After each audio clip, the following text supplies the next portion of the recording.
primary responsibility to our citizens. In short, this obsession with pushing the woke agenda has real-world consequences and has caused real-life suffering. The way that I often describe it is that a government that does things that it should not be doing becomes incapable of doing those things that it should. What we can describe as the social and economic reality of opportunity costs. And it is this phenomena that I, as the chairwoman of the House Anti-Woke Caucus, want to make sure people understand.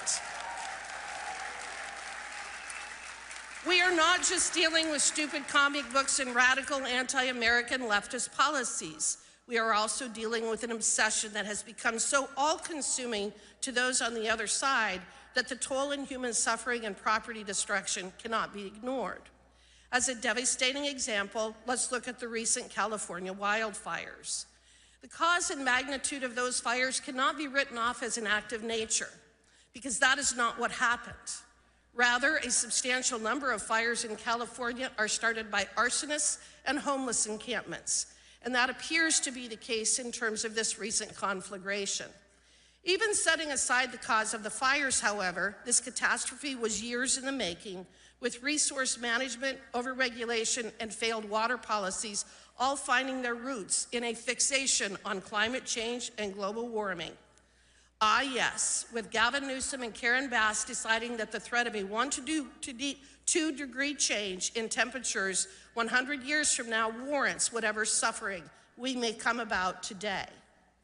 Let's start with the radical environmentalist decisions for the last several decades to fight every effort to undertake proper, effective, and safe forest and range management practices and to implement better fire protection policies. In fact, one such organization fought to block a wildfire prevention project near the Pacific Palisades to protect a shrub called the Broughton's milk vetch. We can thank this group for their efforts to protect this shrub, although such protections were clearly only transitory since they also burned in the November fires. But this is not an isolated situation, and we have watched it play out year after year in Western states, as the so-called experts and environmentalists would rather our forests, our prairies, and our homes burn to the ground than allow us to implement common sense and much-needed treatment techniques to prevent these catastrophes from happening in the first place. Did you know that in 2020, Gavin Newsom vetoed a fire mitigation bill that had been passed by both houses of the Democrat-controlled California legislature? That bill provided funding for vegetation management to maintain defensible space around structures, reduce flammable material, reduce fire risk, and harden evacuation routes. In his veto message, Governor Newsom exposed his moral corruption by stating that any efforts to fireproof California could not take precedence over his plan to replace single-family homes with affordable housing and multifamily units. I could spend hours regaling you with the many ways in which radical environmentalism and the fear-mongering surrounding our ever-changing and healthy climate has destroyed our natural and human environment, but I think you get the gist. In short, in the name of climate change, in the name of our environment, in an effort to burnish their elitist bona fides, these people have largely destroyed the very things that they claim to hold dear, with their policies and actions being responsible for spewing more carbon and pollutants into the atmosphere than our collective humanity could in hundreds of years. And that is why we must expose them for the frauds that they are. Charlatans who prove time and time again that they know nothing about the environment, climate, resource management, how to build strong, vibrant, and resilient communities, or human nature. But like so many dictators before them, believe that they are the experts who are entitled to micromanage our lives, mandate and restrict our mode of travel, control our food supply, and shove us into 15-minute cities and multifamily homes. Now, it is often easy to make fun of people like Gavin Newsom, Karen Bass, Kamala Harris, Al Gore, John Kerry, and others, but these people have caused and will continue to cause real human suffering unless we stop them. And one tool that we have is to expose the true cost of their woke ideology. But it isn't just failed environmental policies that are to blame. We must also call out the entire DEI industry as being one of the many culprits resulting in the death and destruction that we have suffered. First, as I mentioned earlier, California's wildfire problem is largely man-made, with the homeless population and arsonists being responsible for well over 50% of all of the fires. All in the name of being equitable and inclusive, you see, personal and community responsibility are relics of the past when it comes to modern-day California. And nothing epitomizes that more than in allowing the homeless to literally run your cities into the ground and, when they so choose, to burn them down. Second, DEI is not only insidious because of what it means in practice, but in the fact that it allows politicians and bureaucrats to divert our precious resources from where they should be focused to pet projects that have nothing to do with carrying out the functions of government. The stories from California are legion, of millions of dollars being spent on DEI workshops and training, of hiring based on race, sex, sexual orientation, and intersectionality, rather than on whether the individual could physically do the job. And the outcome? Empty reservoirs, broken down fire trucks, air-sucking fire hydrants, no evacuation routes, and not enough firefighters. DEI is a disastrous concept in theory and wholly destructive in practice. It undermines faith in our institutions and allows unelected and unaccountable bureaucrats to redirect hundreds of billions of dollars into programs that we don't want, don't need, and that ultimately destroy everything that we hold dear. Fortunately, we now have a political leader in President Trump who understands how destructive these environmental policies have been to our communities and how insidious DEI policies are to our physical, mental, and financial well-being. Thank God, in other words, that we have finally awakened from this woke nightmare, and it is a new day in America.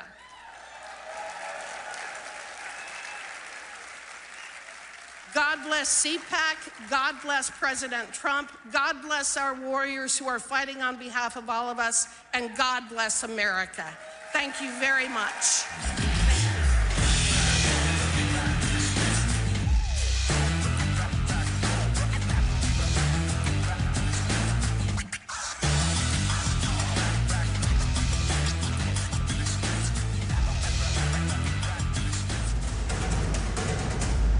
Newsmax has been terrific. President Trump is right. Millions are switching to Newsmax. It's the fastest growing streaming service in America. You don't need those woke streaming services anymore. Just get Newsmax Plus. Watch the best shows like Greg Kelly, Rob Schmidt, Greta Van Susteren, and Rob Finnerty. Greg Kelly over at Newsmax. The Newsmax people have been really terrific. Gain access to exclusive documentaries, series, and special briefings. It's free to start. So go to NewsmaxPlus.com now to sign up and watch Newsmax anytime, anywhere. Welcome to CPAC. At Great American Media, we celebrate what matters most: faith, family, and country. Today, we invite you to experience storytelling that uplifts, inspires, and reflects the values we all cherish. PureFlix is your home for entertainment without compromise. With faith-driven movies and series, we bring you stories that strengthen hearts, uplift spirits, and honor what truly matters. And on Great American Family, where faith leads, where stories inspire. Welcome home. Whether it's Christmas all year long, heartfelt romances, or movies that bring families together, we are here to make you feel at home. At Great American Media, our foundation is quality. Our promise is to always deliver entertainment that aligns with your faith and values. Thank you for standing with us as we stand for faith, family, and country. Enjoy CPAC. And remember, when you choose Great American Media, you choose entertainment that lifts you up. Join us and experience the best in faith and family entertainment.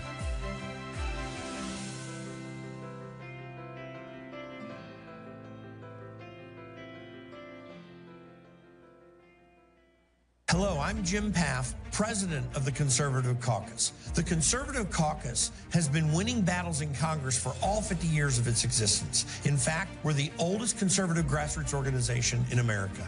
We helped re-elect President Trump and win the Senate. And with your help, we will continue to advance President Trump's MAGA agenda. Join the team to help Trump make America great again. Go to theconservativecaucus.org and sign up now.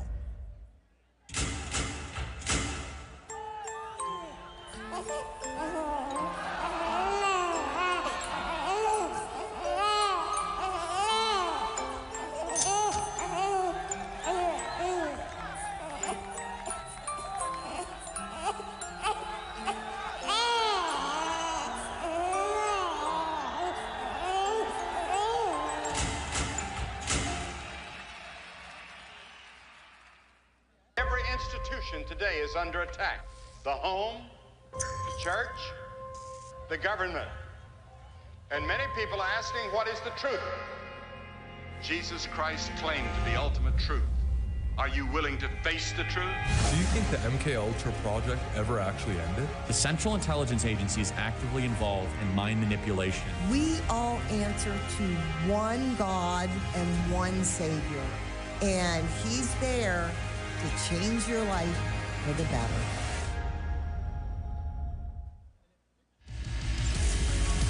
Ladies and gentlemen, up next, an interview with Governor of Arkansas, Sarah Huckabee Sanders, hosted by CPAC Senior Fellow, Mercedes Schlapp.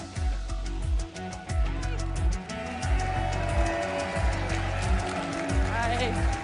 Hi, girl. Oh, come on, your favorite governor, let's go. Okay, we're waking up here. All right, I think Governor Sanders, Sarita, my sweet Sarah. Oh my gosh, I'm so excited to have Sarah with us. We are in countdown mode right now because guess who's coming? Who's gonna close out CPAC? I mean, just a slightly well-known individual, maybe the most popular human on the face of the planet right now. Yeah. So, America's favorite president. That's right, President Trump. Are you all excited? So this is such a blessing for me. Sarah and I worked together at the White House for several years, and I mean, Sarah, seriously, what you have accomplished is amazing. And we're so proud of you. Thank you. Just to start right there. We were trying to raise our kids during that time. Trying being the key word there. We were trying to raise our kids, and somehow they turned out amazing. Yeah. Which says a lot, really, truly. They were all in the backstage. Sarah brought her daughter, Scarlett, with my girls, and they were doing the whole posing of taking pictures together. We were like, this is the next generation of leadership, seriously. But let's get to it. Okay, so you were at the National Governors Association dinner, and President Trump had this interesting exchange with the governor from Maine. We're all in the family here. Tell us what happened.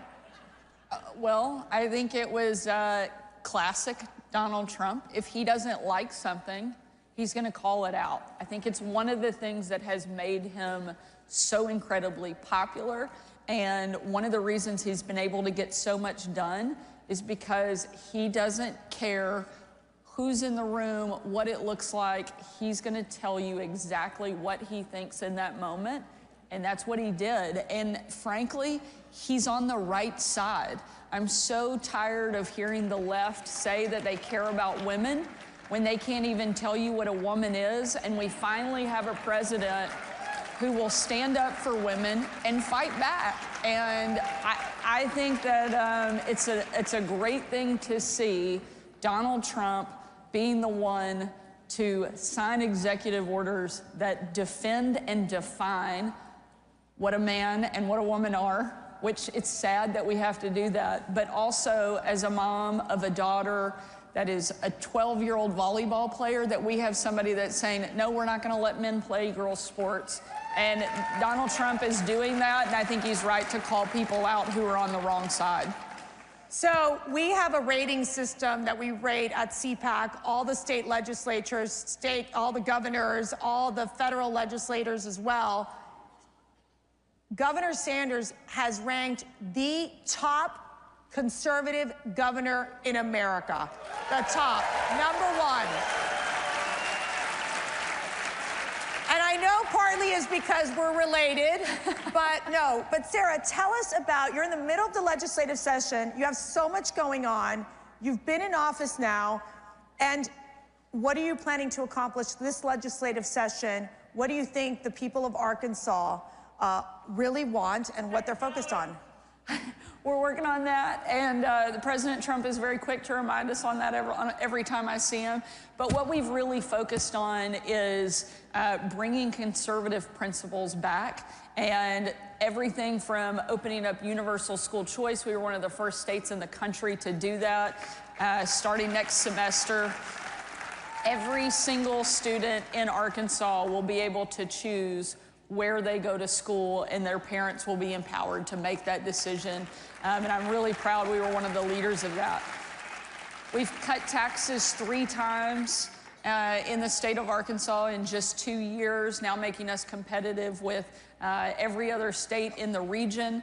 We are getting indoctrination not just out of our K through 12, but also out of higher education. And we don't care if you're tenured or not. That is one of the big pieces of legislation that we have going through this cycle. We're also removing cell phones from the classroom, and I signed legislation this week.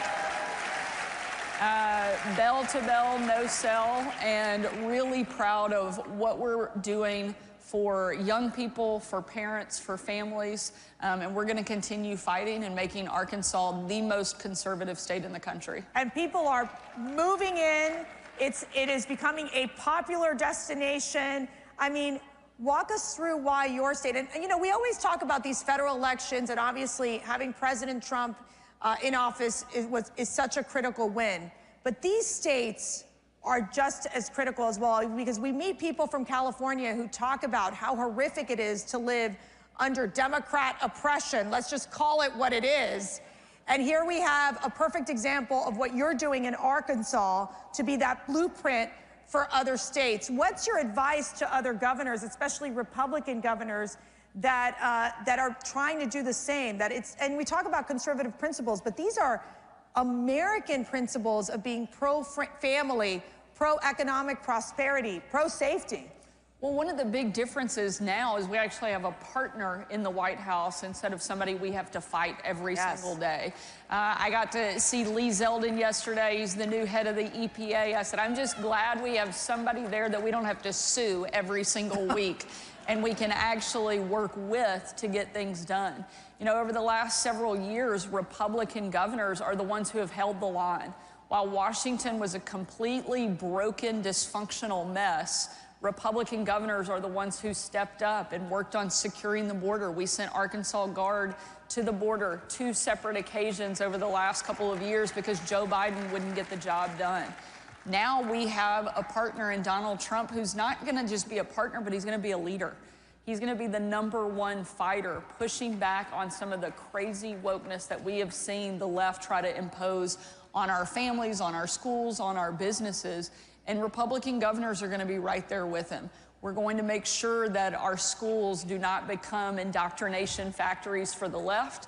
We're going to make sure that you can run your business the way that you want to and that you can raise your kids the way that you want to, as it was intended in this country. And I'm proud of the work we've been able to do. Arkansas is now the #1 state in the country that people are moving to. It's not Texas, it's not Florida, it's not Virginia, it's Arkansas. So if you don't live there yet, we're ready for you to move and call that your home. We're the #1 state for economic growth. We're the lowest cost of living. We are booming on all fronts, and it's because we're implementing good conservative policy that lets you live your life without constant government intrusion. And that's something we're proud of and something we're going to continue to do in our home state. Gosh, wouldn't she make a great vice presidential pick in 2028? I think so. I do. Sorry, Sarah, you don't have to respond to that. Okay. I'm not. Very happy to be in Arkansas. Okay, maternal health, you're providing funding. I really want you to talk about this problem this crisis you discovered in your state, how you're solving it, because it's not only impacting states like Arkansas, but other states as well in the South. Walk us through what you're doing there. You know, one of the things that I think is so important for the pro-life community is that we don't just focus on the baby when they're in the womb, but it's what does that look like after, and making sure that we are actually fighting for kids every single day. And that's something that's really important in our state. We had about 10% of moms in Arkansas that were never seeing a doctor until they were in labor. That's unacceptable, especially when they have that access to care. They just weren't taking advantage of it. We know that healthy moms make healthy babies, so we've invested heavily in making sure that those women get the care that they not only need and deserve, but they know that their life and their child's life has value. And it's something that we want to protect at every single stage, and so we're investing heavily in the maternal health problem in Arkansas, and something that we're going to expect to see a dramatic impact and dramatic results just in a short amount of time. So we've seen President Trump right now, where he's been in office for 32 days. It feels like it's been like 10 years that he's been in office. It's so remarkable to watch the amount of work he's been able to accomplish. Now, as us, the Trump 45ers, is that what we are? Yeah. Okay. Makes us sound older than we are. Makes us sound so old. Help me figure out here. Like, I'm watching this and going, I'm amazed. I'm amazed. It is so different from what our experience was at the time. Give us that comparison of what you're seeing, and also what advice you're giving to this next administration right now. Look, I can't say enough good things about the president and his team and what they're doing.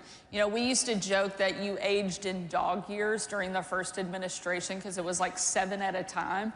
And so we haven't aged, not a bit. Well, we didn't, but it was the most intense, most, I think, polarizing, difficult time that we've seen probably in political history in a very long time during Trump's first administration. Nobody expected him to win. And when he did, they weren't happy that he was here. Then they saw what life was like under a Trump administration, and they had a chance to see what life was like without Trump in the White House, and they didn't like it very much. And so now that he's back, people want to see him doing exactly what he talked about on the campaign trail. They want a strong economy. They want somebody who will secure the border. They want somebody who's going to take China on. He was the first president in my lifetime that actually called China out and is holding their feet to the fire. I was the first governor in the country to kick China out of our state, off of our farmland, and impose a fine on them. We know that's popular.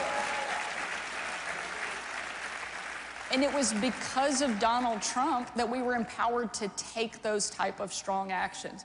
We have a president who's going to make our allies actually respect us and our enemies fear us. It's a total opposite of what we saw over the course of the last 4 years. You know, you joke at the speed of which Trump is moving. They always have heard the moniker that we wish that government could move at the speed of business. Well, he's redefining that all over again. There's the speed of government, there's the speed of business, and now there's the speed of Trump, which is unlike anything I've ever seen. And he's doing so much so fast, they don't even know how or where to attack him this time. Yeah. And so I hope that he can keep up this pace. I've never seen anybody with the level of energy that he has. As you know well, it was not surprising that we could get a phone call from the president at midnight, 1 a.m., asking us to do a laundry list of things and then calling us back a couple of hours later at 4 or 5 in the morning and saying, "Did you get all that done?" I'm like, "No, I didn't." But he doesn't sleep. He doesn't expect anybody else to sleep either. And he has he's almost twice my age and he has twice my energy. but it's because he loves this country. And he did not need to run and take this job on, but America needed him to be willing to do it. And anyone else that would have gone through the level of intense criticism and the attacks, 2 assassination attempts on his life, would have given up. But this is a president who I think that only emboldens him more. The more they come after him, the stronger and tougher he gets, and the more he comes back ready to deliver for the American people. And I love getting to see him with this mandate and with this level of excitement for his presidency, because he deserved it the first time and he didn't get it. And now he's getting it and he's winning, and because he is, America's winning. So I love always getting the insider information. So there would be times, this is so funny, we'd literally our first meeting was like 7 o'clock in the morning. I can't even remember. It was so early in the morning. We're half asleep, and before you know it, they'll be like, President Trump had tweeted something out at 2 or 3 o'clock in the morning. So we would all look at Sarah, and we'd be like, okay, Sarah, this is what he said. What are our talking points? I mean, that's how it was. I mean, it was so... really learning on the job, too. So now that you've transitioned from being, the president's spokesperson, the press secretary at the White House, into being the governor of a state, how does that feel? I mean, how is it so different? It's really different when you're the one sitting in the chair and it's your name on the paper to sign legislation or an executive order. There's a different weight and responsibility that comes with that. But I could not be more thankful for the experience that I had in the White House, because I learned so much from the president. One, never back down, never stop fighting, and always do what you think is right. Yeah. And the rest of it works itself out pretty well. Yeah. And that experience, I think, gave me such great perspective. And one of the most important things and takeaways was that I didn't need the outsiders to define me. In those moments, the most difficult days that we had in the White House, of which there were many, we didn't need the outside world to define us. We had a creator who had already done that, who had given my life meaning and purpose. Amen. And my job is to believe that and try to live up to the path that he laid for me. And if I do that, the rest of it, whether it's in the White House, my house, or the governor's mansion, gets really simple after that. And so proud of what we've been able to do, and glad that I got to do it alongside some of the most amazing people on the planet. You're gonna make me cry. Sarah would get up every time we'd go into her office. She would have her scripture open every day. Every day. It's what guided you. Every day. Otherwise, I'm not sure we would have survived. I would agree. And I'd come in with my holy water, the Protestant, the Catholic, we're all in it together, okay? So I just want to get this question in real quick, because, Doge has been a phenomenon. It's been a phenomenon in the federal government, but you have like pre-Doge. We started something we called Arkansas Forward. It was a project to go in, look at government efficiency, waste, fraud, and abuse. Just within the first 6 months, we've already identified at least $300 million in savings, which is big for Arkansas. Our budget's $6 billion. And so for us to identify that level of savings already that we're implementing, and some of it was as basic as getting rid of old phone and fax lines that haven't been in use in years. We will now save the state of Arkansas $1 million a year, just eliminating things like that. If we can do that on an Arkansas small state level, I can't imagine what they're going to continue to be able to uncover through Doge and the amount of savings and waste, fraud, and abuse they're going to be able to get rid of. It's an exciting thing to see. So, Sarah, what inspires you every day? My family. I have, my daughter's here, so I'll cry when I talk about my kids. I have the 3 most amazing kids, Scarlett, Huck, George. They're 12, 11, and 9. My husband is incredible. He has the patience of Job because he is married to me. And I know I'm not an easy personality, so... You're easier than you think. You're wonderful to work with. But I have an incredible family that loves me no matter what, and my kids are perfect reminders of everything that's at stake, everything that's matters and is important in the job that I do. And I don't mean the job as governor. While that is a big role and one I love and I'm proud and honored to have, there's no more important and bigger task that I have than being a mom. And so I take that really serious and trying to do the best I can to deliver for my kids. So my call to action to you all is that you pray for Governor Sanders and her family, because it's really hard to raise a family, be in the public eye, and do the incredible work that you do. And what is your call to action to our CPAC family? To keep fighting. Without you showing up and cheering and championing not just the people that are running for office, but more importantly, what they stand for. Find people who love this country as much as you do, support them with everything you can, and keep showing up, because it makes a difference. Because there are moments where you're running for office or you're in office and you think you're all by yourself and nobody is there. And so when you look out and you see a room of people like this who love America as much as you do, it is a great reminder to keep fighting and not to let the naysayers get you down. So keep showing up, keep doing what you're doing. Thank you so much for being here. Okay, we love our Governor Sarah Huckabee Sanders.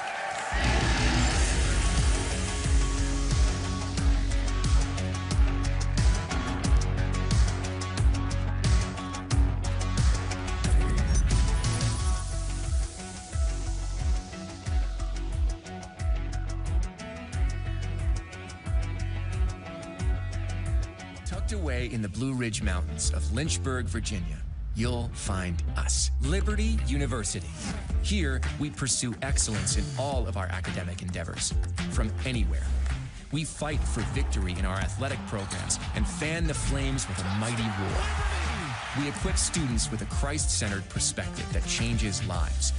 We are creators, problem solvers, and world changers. But above all of this, we are champions for Christ. America is under attack.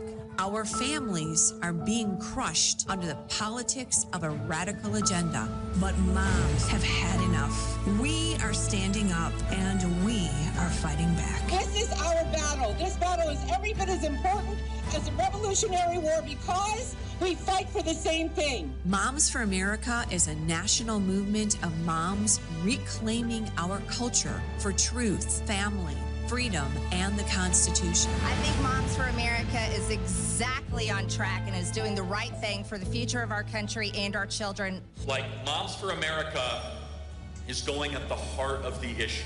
I want to go on the record and say I'm for moms, I'm for America, and I'm especially for Moms for America. But I am honored to join Moms for America today as we speak out against the horrific mandates. With a national network of over 500,000 mothers, Moms for America is one of the fastest growing movements of women in the country. The most dangerous place in all of nature is between a mama bear and her baby cub. We are the change. No matter what, no matter where, and no matter how difficult the obstacles are that are facing us and our families, we will not give up and we will not give in. So if not now, then when? If not you, then who? Welcome to the Momland Revolution.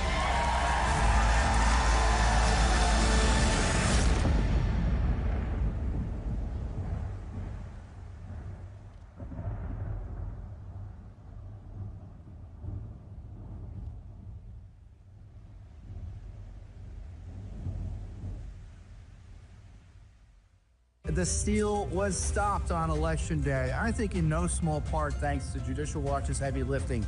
In just the last year and a half or two, we've cleaned up 4 million dirty names from the rolls.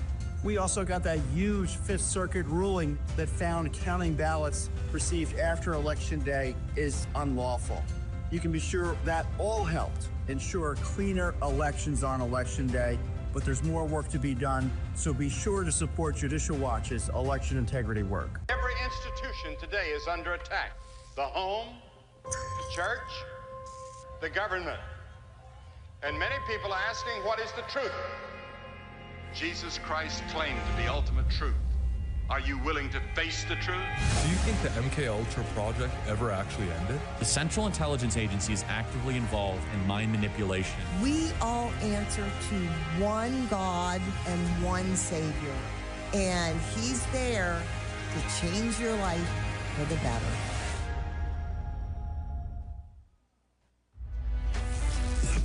Ladies and gentlemen, please welcome the President of Argentina, Javier Milei.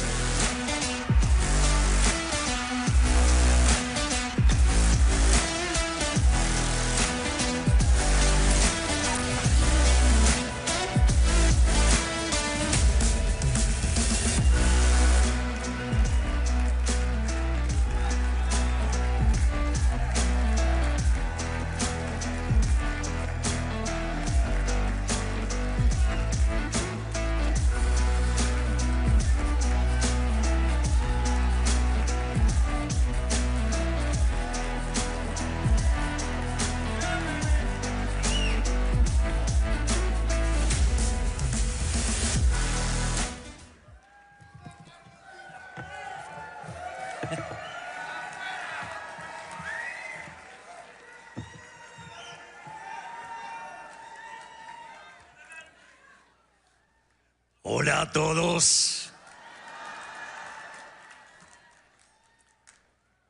Es una gran alegría para mí estar nuevamente en los Estados Unidos y es un honor poder hablar ante todos ustedes hoy. Muchas gracias a los presentes y especialmente gracias a CPAC, que siempre ha tenido una consideración especial conmigo. Gracias, Matt. Gracias, Mercy.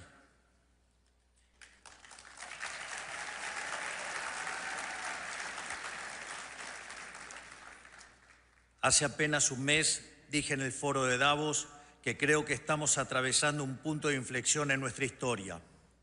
La historia transcurre en fases o etapas, momentos en donde el espíritu de la idea se materializa en una persona o en un grupo de personas, a veces cercana, a veces con kilómetros de distancia entre ellos, pero con un hilo conductor invisible que si se pudiera observar, presumo sería muy similar a las imágenes que observamos de redes neuronales del cerebro humano. Hoy estamos precisamente en uno de esos momentos en los que la historia, con H mayúscula, está cambiando su curso. Estamos viendo en tiempo real el destino del mundo bifurcarse hacia un nuevo camino, distinto del lugar al que nos estaban llevando las élites y el establishment político de nuestros países. De la misma manera,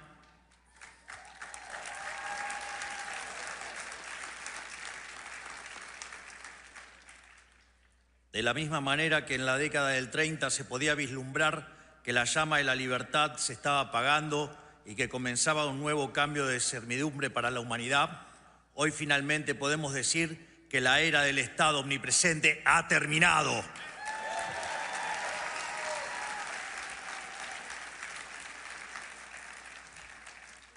Hoy somos testigos de un momento en el que la larga marcha del Estado sobre el individuo está llegando a su fin.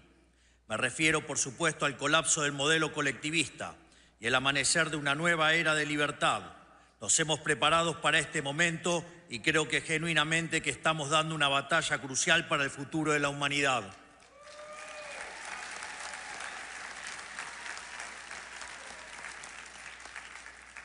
Pero como siempre digo, solo se puede obrar de forma eficaz si el diagnóstico desde el que uno parte es el correcto.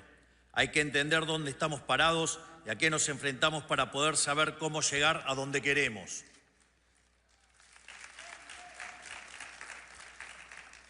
A lo largo de todo el mundo, las sociedades occidentales se enfrentan a un mismo problema y a un mismo enemigo. Una clase política que extrae cada vez más recursos de los ciudadanos a través de impuestos, con el fin de implementar un modelo de expansión estatal ilimitada.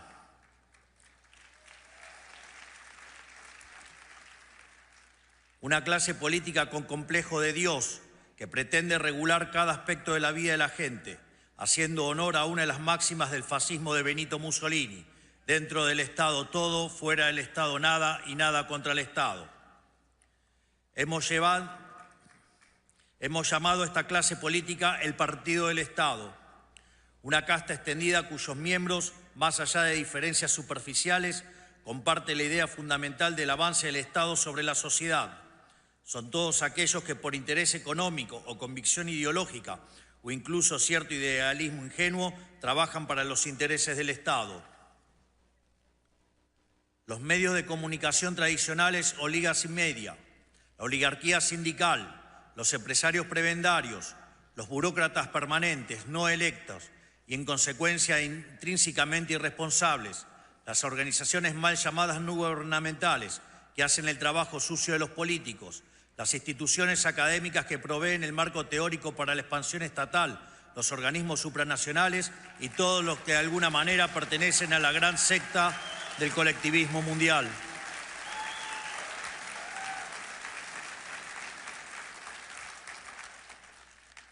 Y por supuesto, esto incluye a los partidos políticos tradicionales, que sin importar su color, coinciden en la tesis fundamental que más Estado siempre es mejor. En Argentina, por ejemplo, teníamos un sistema político compuesto por unas 50 sombras de socialismo.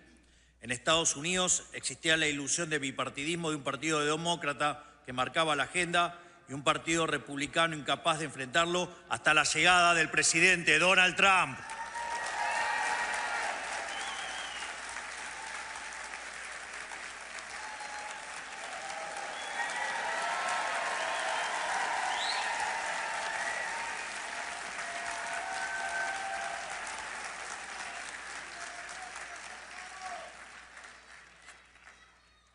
¡Viva! Curiosamente, el mío lo van a tener que esperar hasta el final. Curiosamente, el presidente Trump es un outsider, igual que yo, porque la tarea que tenemos por delante, el desafío que tenemos por delante, no es para políticos tradicionales que han vivido toda su vida del sistema. Es para gente que no le debe nada a nadie, que no está comprometida por los vicios del sistema y que sabe que es más importante el cambio que el poder por el poder mismo.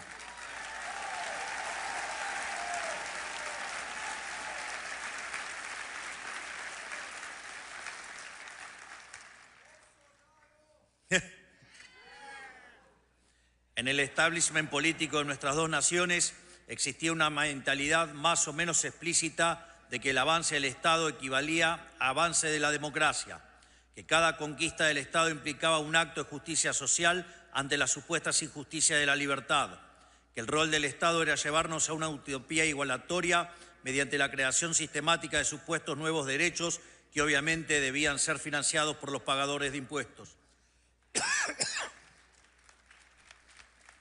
Es justamente en el centro de este esquema que se encuentran los políticos, los principales beneficiarios de este modelo de expansión ilimitada del Estado, esos que hacen de vivir de otros por la fuerza un estilo de vida, depositarios de poderes y privilegios que serán la envidia de cualquier monarca de la historia.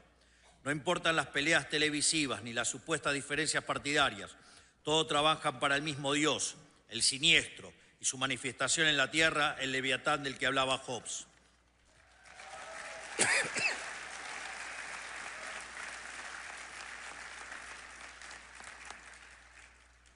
Por eso, salvando algunas particularidades propias de cada nación, todos los que estamos aquí tenemos una misma misión: quitar el poder al partido del Estado y devolvérselo a la sociedad.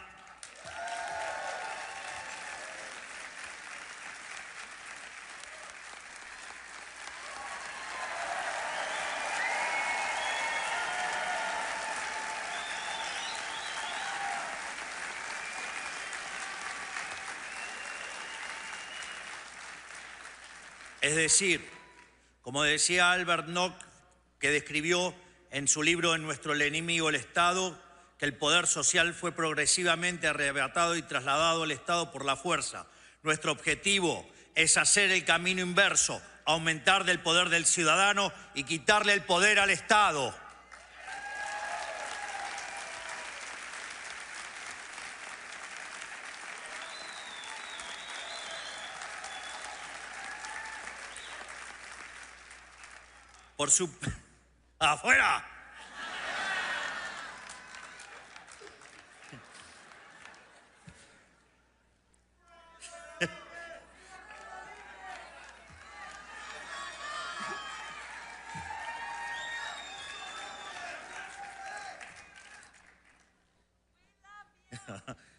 Me too.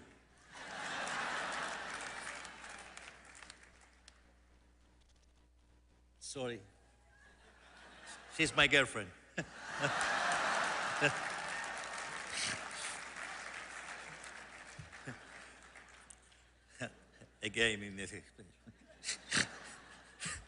Por supuesto, no puede hacerse gestionando mejor el Estado tal cual existe o simplemente administrando correctamente los recursos de que dispone, sino que el único camino racional es achicar el Estado hasta su mínima expresión posible. Reducir el tamaño del Estado es en sí mismo un acto de justicia, porque cada erogación del Estado es una sustracción del pagador de impuestos.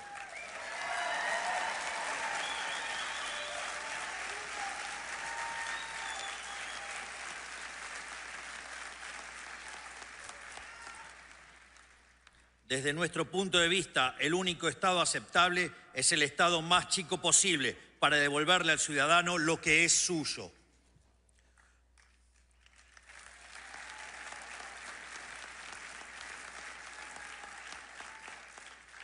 Por eso, todas las atribuciones que no tengan que ver directamente con la protección de los 3 derechos fundamentales, que son el derecho a la vida, a la libertad y a la propiedad privada, deben volver a su origen, los individuos asociados de forma voluntaria sin intromisión del Estado.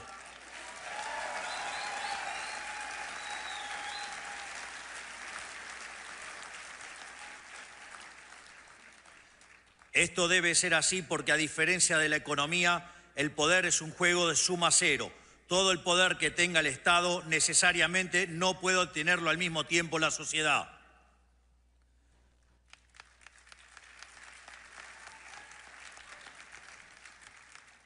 Por eso no creemos en soluciones parciales o compromisos de centro.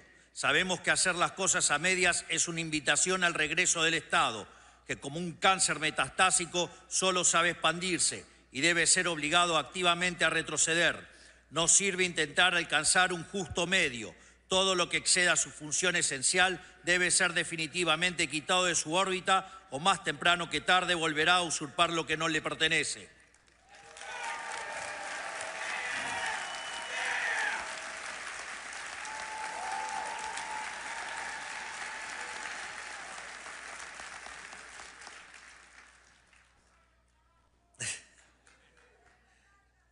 Sabemos que no es una tarea fácil. El Estado moderno tiene herramientas de sobras que han crecido en sofisticación con el paso del tiempo. No estamos hablando de un Estado obvio como el fascista o el comunista, sino de un Estado sutil e insidioso que avanza sobre el individuo a través del arte, de la propaganda y la infiltración cultural. O al menos así era hasta hace poco, ya que le resulta cada vez más difícil disimular su carácter totalitario.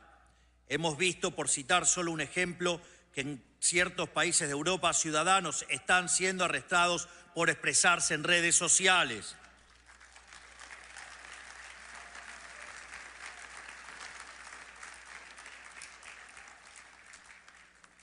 Pero en términos más generales, hablo de la financiación de la academia, incentivando la elaboración de estudios que justifiquen la implementación de políticas públicas intervencionistas y de la compra encubierta de medios de comunicación mediante la pauta pública. Hablo de las múltiples ONGs que viven de nuestros impuestos, de los subsidios a la cultura para producir propaganda. Y aquí en Estados Unidos, por supuesto, el escándalo de USAID, que destinaba millones de dólares de los pagadores de impuestos a financiar desde revistas y canales de televisión, a fraudes electorales como en Brasil, o gobiernos con aspiraciones discriminatorias como el de Sudáfrica.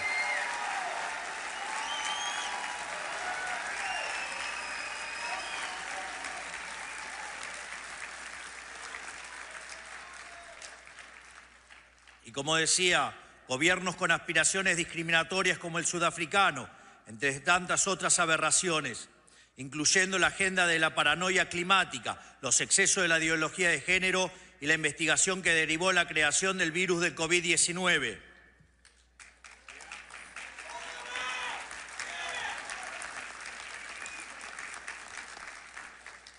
Sin embargo, lo único que realmente logra este mecanismo de bajada de línea globalista es transferir riqueza de la clase baja de un país rico a la clase alta de un país pobre.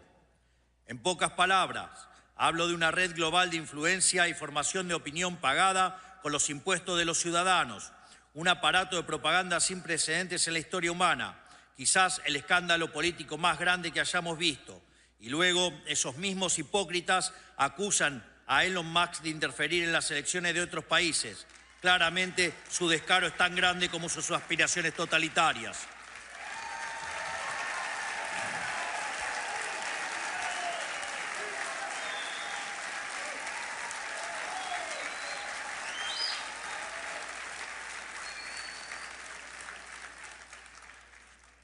Y si ese nivel de colectivismo en sangre hubiera tenido soluciones, sus apologistas tendrían al menos algo a lo cual aferrarse.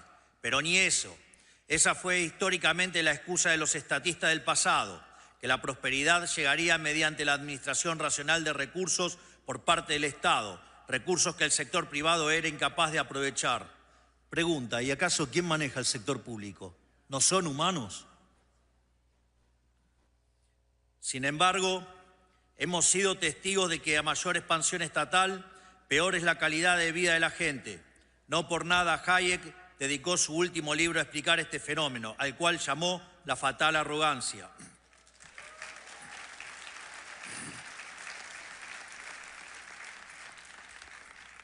Pero esto no es accidental. Más allá de su evidente incompetencia, la clase política no se dedica a solucionar problemas. Al fin y al cabo, un problema solucionado es un área de la que el Estado debe retirarse. Al contrario, la clase política se dedica a perpetuar los problemas y así vivir de ellos para siempre. Por eso viven creando problemas nuevos, instalándolos desde sus aparatos de propaganda para luego ofrecer a sí mismos como solución. ¿Y en qué consiste esa solución? En la implementación de regulaciones que causan todavía más problemas a ser solucionados por más regulaciones.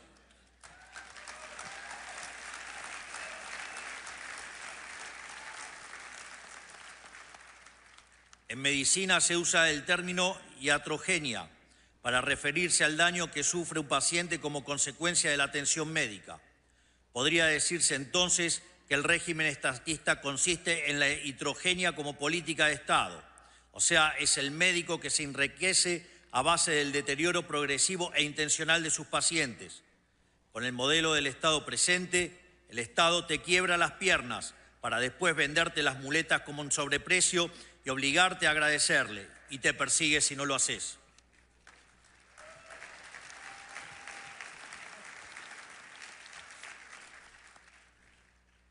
Como contrapunto, dicen algunos testimonios que en la medicina tradicional china, el médico familiar cobraba honorarios de forma constante por mantener a la familia sana. O sea, según la leyenda, cuando un miembro enfermaba, el médico dejaba de percibir los honorarios, viéndose incentivado a resolver la enfermedad de una forma eficiente y rápida. Imagínense tan solo pudiera funcionar así el Estado. Cuánta miseria nos hubiéramos ahorrado.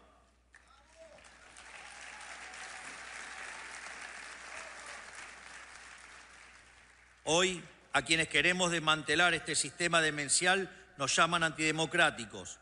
Pero nuevamente, esta es una tergiversación de las palabras, algo muy propio de la izquierda, para variar. Ellos no le llaman democracia al gobierno del pueblo, sino al paradigma de expansión total estatal ilimitada que ellos mismos administran. Para ellos, la democracia existe si y únicamente si ganan los que ellos quieren, para poder someter a la gente a sus caprichos. Pero cuando la minoría electoral son ellos, la elección de la mayoría pasa a ser autoritarismo. De hecho, muchos de los que nos acusan de antidemocráticos ni siquiera fueron electos. Toman decisiones que afectan a miles de millones de personas alrededor del mundo y sin embargo nadie los conoce. No son responsables ante nadie más que sí mismos y no pueden ser echados por el voto popular. Y así y todo vienen a hablarnos de democracia.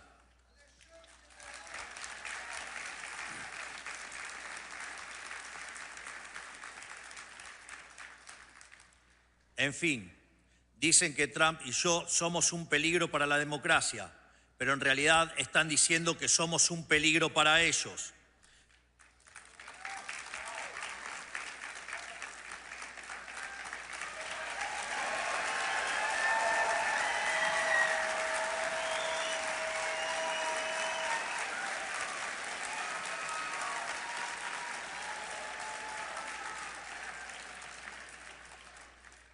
Somos un peligro para el partido del Estado, para quienes viven de su expansión ilimitada, para quienes quieren un individuo dependiente y sometido a sus caprichos regulatorios.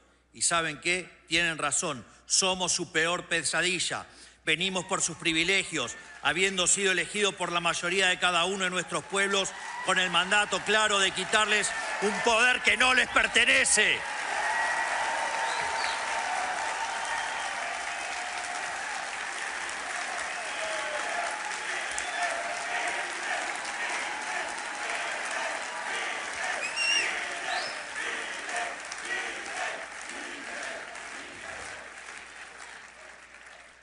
Hoy nuestros países, Argentina y Estados Unidos, necesitan pasar por una segunda independencia. La primera nos liberó del poder de las monarquías europeas. La segunda nos liberará de la tiranía del partido del Estado.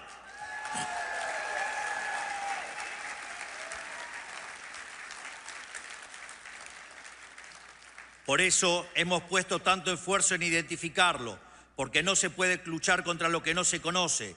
Y tener un enemigo bien definido es un aspecto fundamental de nuestra batalla cultural. Ahora ya lo conocemos, le hemos ganado en las elecciones y estamos en proceso de desarmar su leviatán, que es una herramienta de opresión perpetua.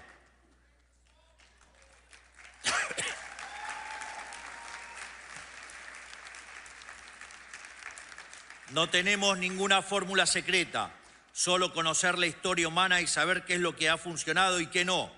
Por eso, con humildad, quiero reflexionar un poco sobre cómo venimos llevando adelante esta batalla. Nosotros trabajamos con firmeza y de frente, sin dar lugar a compromisos. Defendemos un conjunto de valores que no estamos dispuestos a negociar, así como ellos no han estado dispuestos a negociar a la hora de quitarnos nuestra libertad. Lo que ellos impusieron sin nuestro consentimiento está siendo eliminado sin el consentimiento de ellos.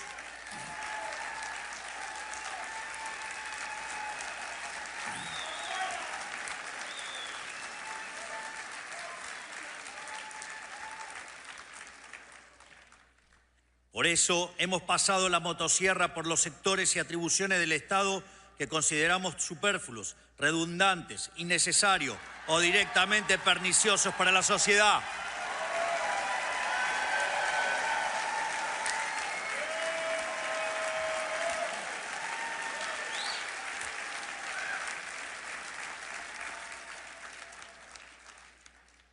Y más aún, este año emprenderemos la fase 2 de este proceso, que hemos bautizado como la motosierra profunda, para continuar achicando el Estado, devolviéndole a la gente la riqueza que jamás debió habérsele sido arrebatada.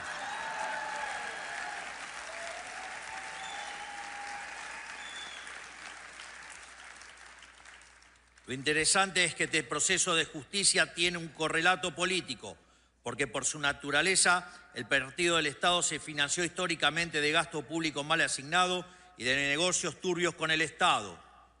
Por eso, achicar el Estado es cortarle la manguera a los clientes del Estado enquistado en él, que ejercían un feroz resistencia al cambio, valiéndose el dinero de los pagadores de impuestos para mantenernos subyugados.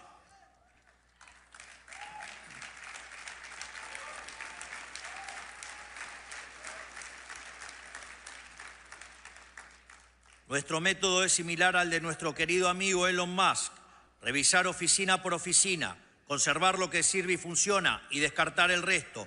Por eso le obsequié una motosierra. Con nosotros nadie que no pueda justificar el costo de su salario en impuestos está a salvo.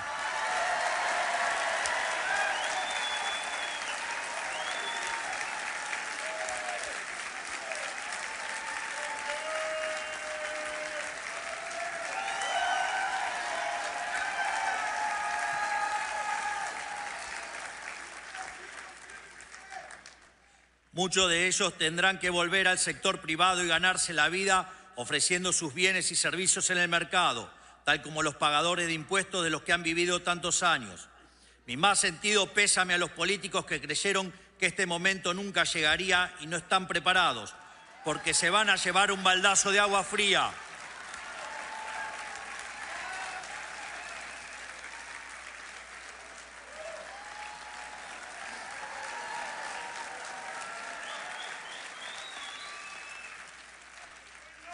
Por suerte para ellos, en toda desgracia hay una oportunidad.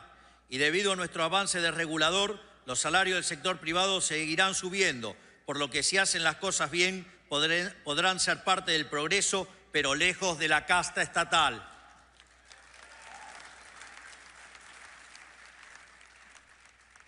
Como ya he dicho, esto no es una tarea sencilla. Aquí en Estados Unidos, burócratas rebeldes han intentado sabotear el trabajo del Departamento de Eficiencia Gubernamental y están recurriendo a mecanismos burocráticos y legales para intentar bloquear cualquier reforma, lo cual también sucede en nuestro país y es algo con lo que debemos luchar día a día.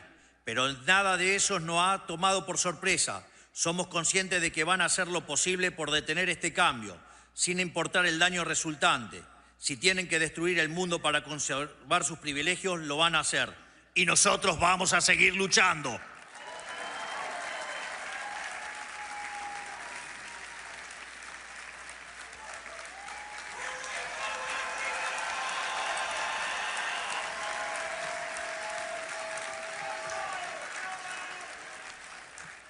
Pero hoy el problema se extiende más allá de las penurias a las cuales el modelo del Estado presente ha sometido a cada una de nuestras naciones individualmente, porque la decadencia de nuestros gobiernos durante la historia reciente a lo largo y a lo ancho de Occidente no solo empobreció material y espiritualmente a nuestros propios ciudadanos, también nos debilitó política, económica, cultural y socialmente ante el enemigo externo.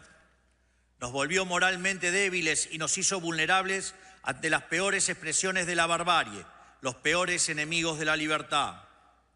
Y a ellos no se les puede dar un centímetro, porque cuando huelen sangre avanzan envalentonados y sin piedad. Esto quedó demostrado durante los cobardes ataques perpetuados el 7 de octubre de 2023 en Israel, que costaron más de 1.000 inocentes y la captura de 251 personas.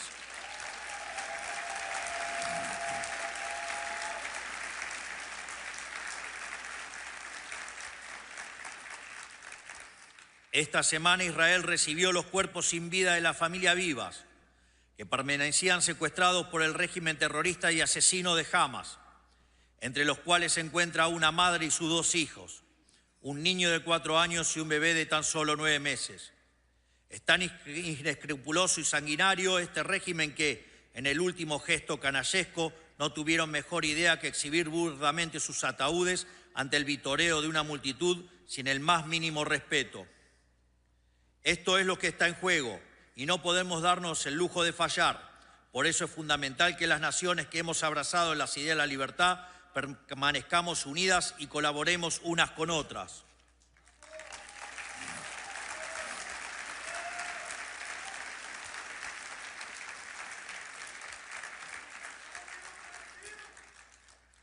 Debemos formar una alianza de naciones libres, porque como ya he dicho en otra ocasión, el mal organizado solo puede ser vencido por el bien organizado. Solo mediante esta internacional de derecha podremos ponerle un fin a la casta política a la que nos enfrentamos, que está hundiendo a Occidente en la más oscura profundidad, y recuperar el ímpetu para proteger a las fuerzas despóticas que nos quieren subyugados.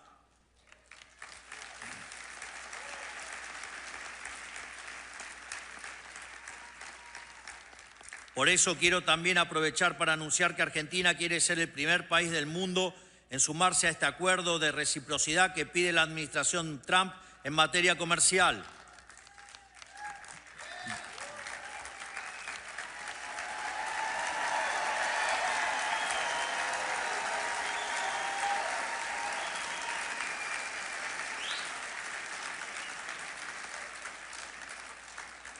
De hecho, si no estuviéramos restringidos por el Mercosur, la Argentina ya estaría trabajando en un acuerdo de libre comercio con los Estados Unidos que sea mutuamente beneficioso y que no cargue injustamente sobre las espaldas de los productores argentinos, pero tampoco sobre los de los americanos.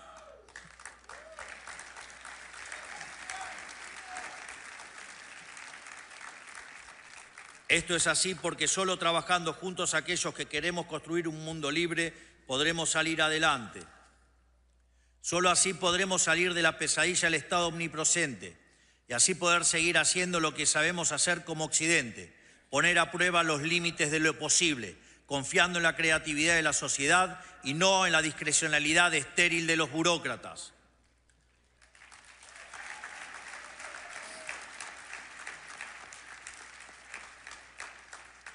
Solo así podremos retornar nuestro camino de grandeza como civilización, haciendo honor a nuestros antepasados que dieron la vida por ver un mundo libre y una humanidad próspera.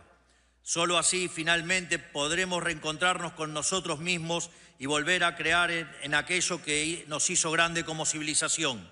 Que Dios bendiga a la República Argentina, que Dios bendiga a los Estados Unidos y que las fuerzas del cielo nos acompañen. ¡Viva la libertad, carajo!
Ladies and gentlemen, please welcome White House Deputy Chief of Staff, Stephen Miller.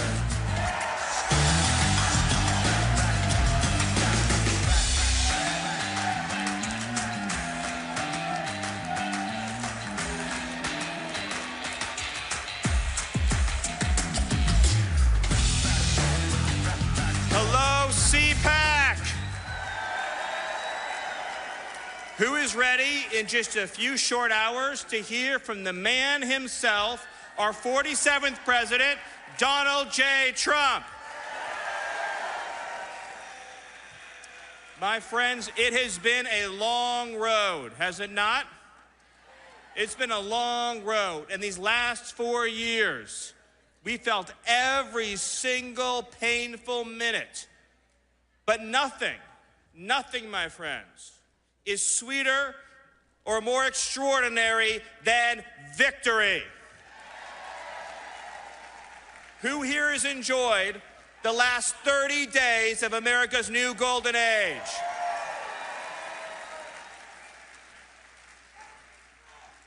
And who here has been filled with pride and excitement in watching President Trump install the most extraordinary cabinet and team any of us has ever seen? Our new Secretary of Defense, Pete Hegseth. Our new Secretary of Health and Human Services, Robert F. Kennedy Jr. Secretary of Homeland Security, Kristi Noem. Secretary of State, Marco Rubio. And of course, we have at the Department of Government Efficiency, Elon Musk. White House Chief of Staff, Susie Wiles.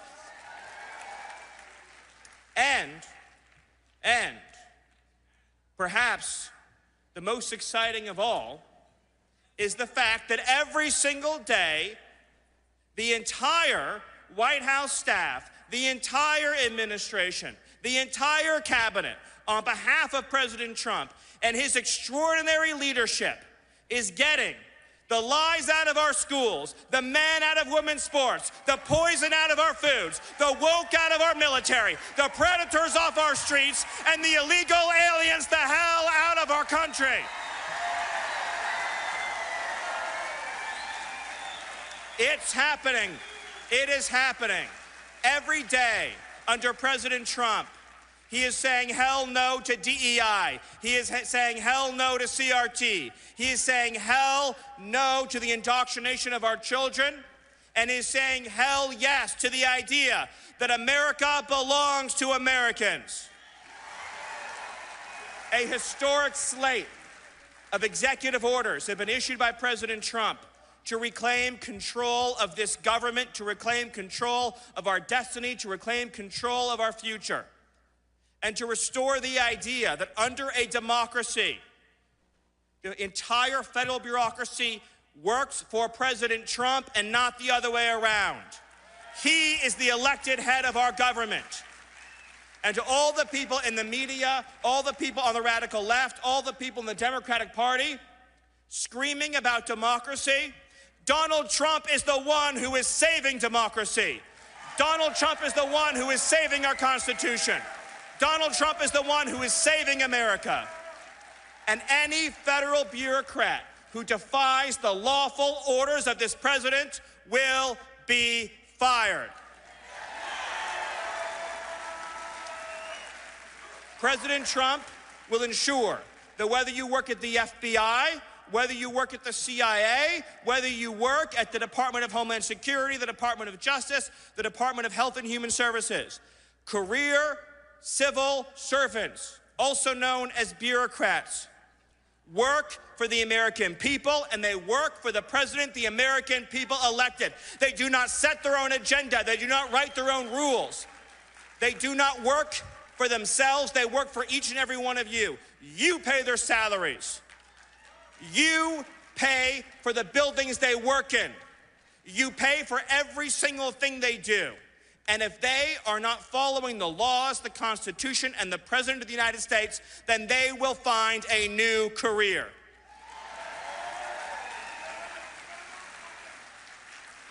By the way, speaking of the FBI, who here is thrilled about Kash Patel?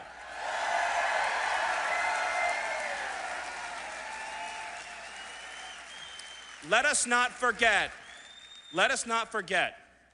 what President Trump endured in order to get to this point, to climb to the top of that Everest summit. Let us not forget what this whole movement has endured to reach this glorious day.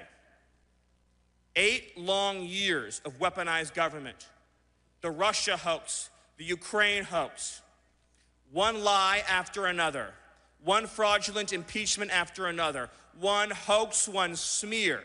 Government weaponized at every level against democracy. Government weaponized at every level against the people. Democrat prosecutors, Democrat attorneys general, Democrat careers using their power to try to sabotage the democracy of this country, to try to keep President Trump off the ballot, to try to throw President Trump in jail, to try to arrest his aides and his supporters. An authoritarian movement in this country that has at every step tried to stop the workings of our democracy. And President Trump, on a field in Pennsylvania, nearly lost his life. And a few weeks later, another assassination plot. And let me ask you this question. When the lawsuits came against President Trump, when the lawfare came against President Trump, when the weaponized law enforcement and intelligence community came against President Trump, and when the bullets came against President Trump, did he falter? Did he back down? Did he yield? Did he surrender? Did he waver? Or did he stand up tall and strong and raise his fist into the air and say 3 immortal words, fight, fight, fight? Every day, that is what he is doing for you.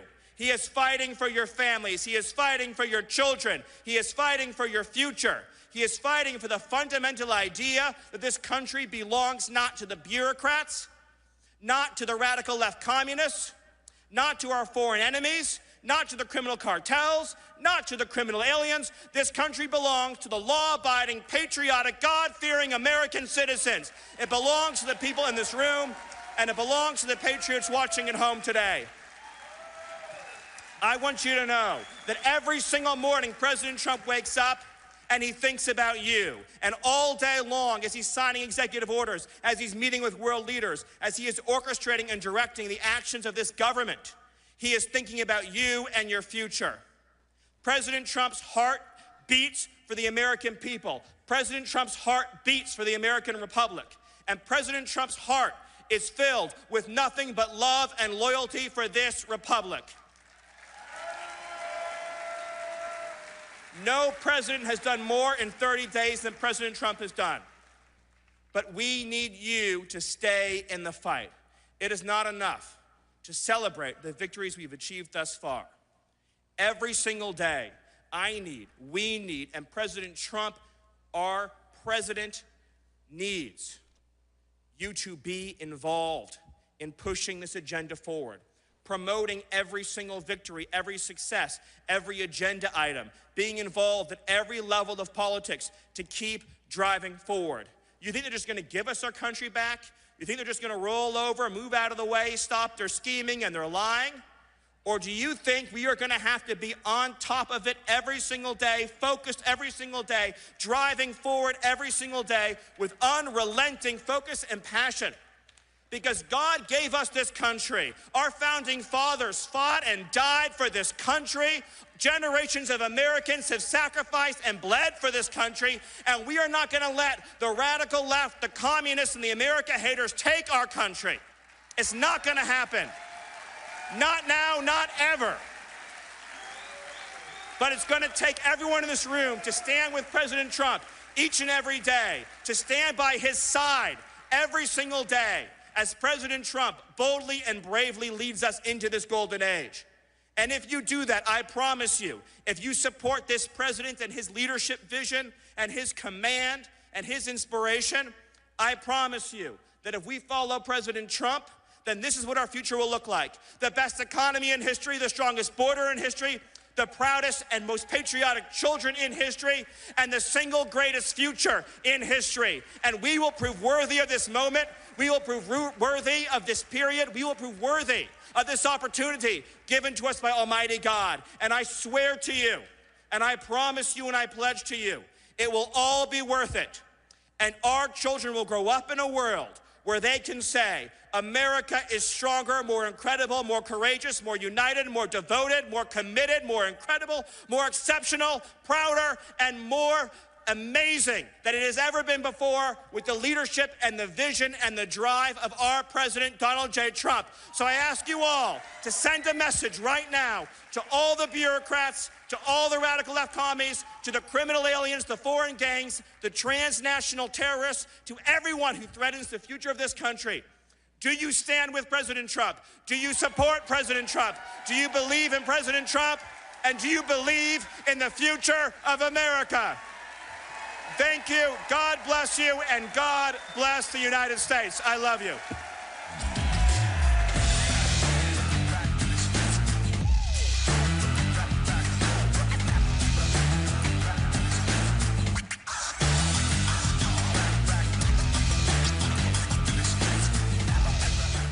The 47th President of the United States of America. And, you know, I wouldn't say Fox has been exactly perfect. Fox has been a big difference of Fox between now and what it was 4 years ago, as you know. But we have others that come along, and they're doing well, and Newsmax has been really good, and, you know, others are coming along, and people are seeing that they're watching these conservative networks. President Trump is right. That's why millions of Americans are tuning into Newsmax for the real news they can trust.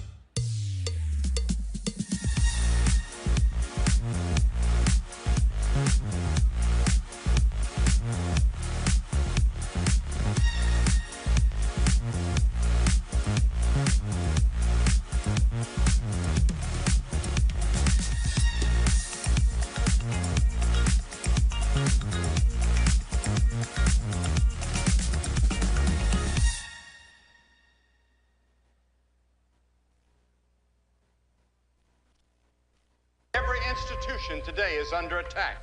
The home, the church, the government. And many people are asking, what is the truth? Jesus Christ claimed the ultimate truth.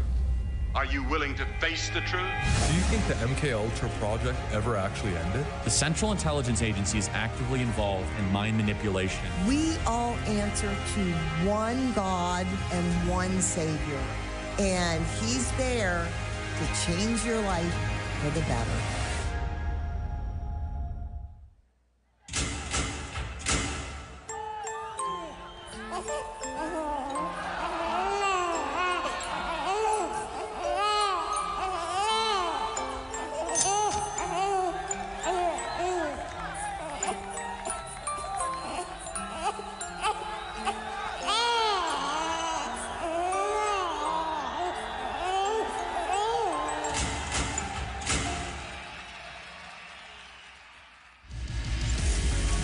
Ladies and gentlemen, it's time for the great one and his boss.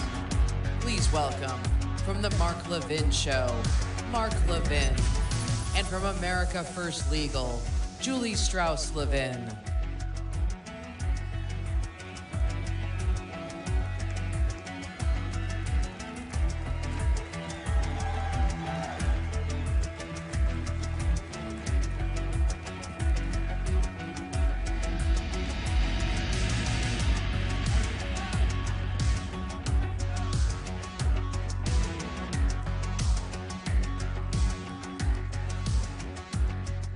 Good morning, CPAC. How's everybody today?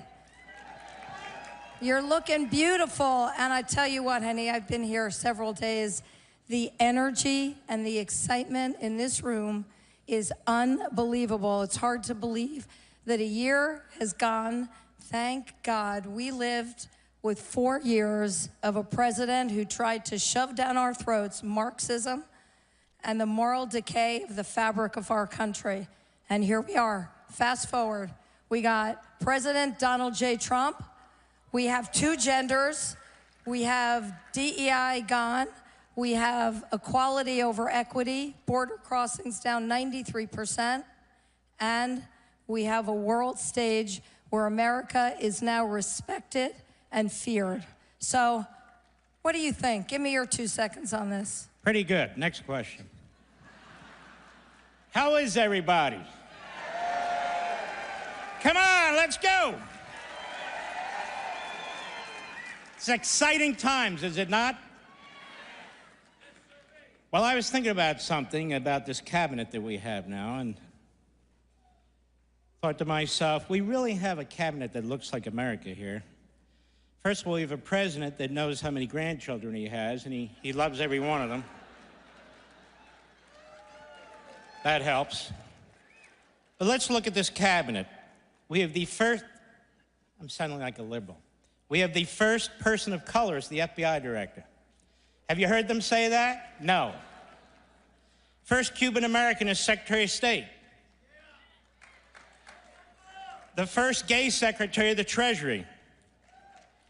The first straight Secretary of Transportation in 4 years.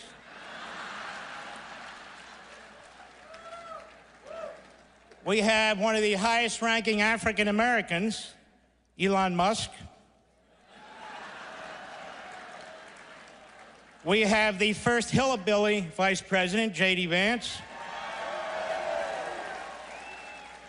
We have the first Secretary of Defense who isn't 114 years old. We have women in the cabinet who are proud to be called women and know what the hell a woman is.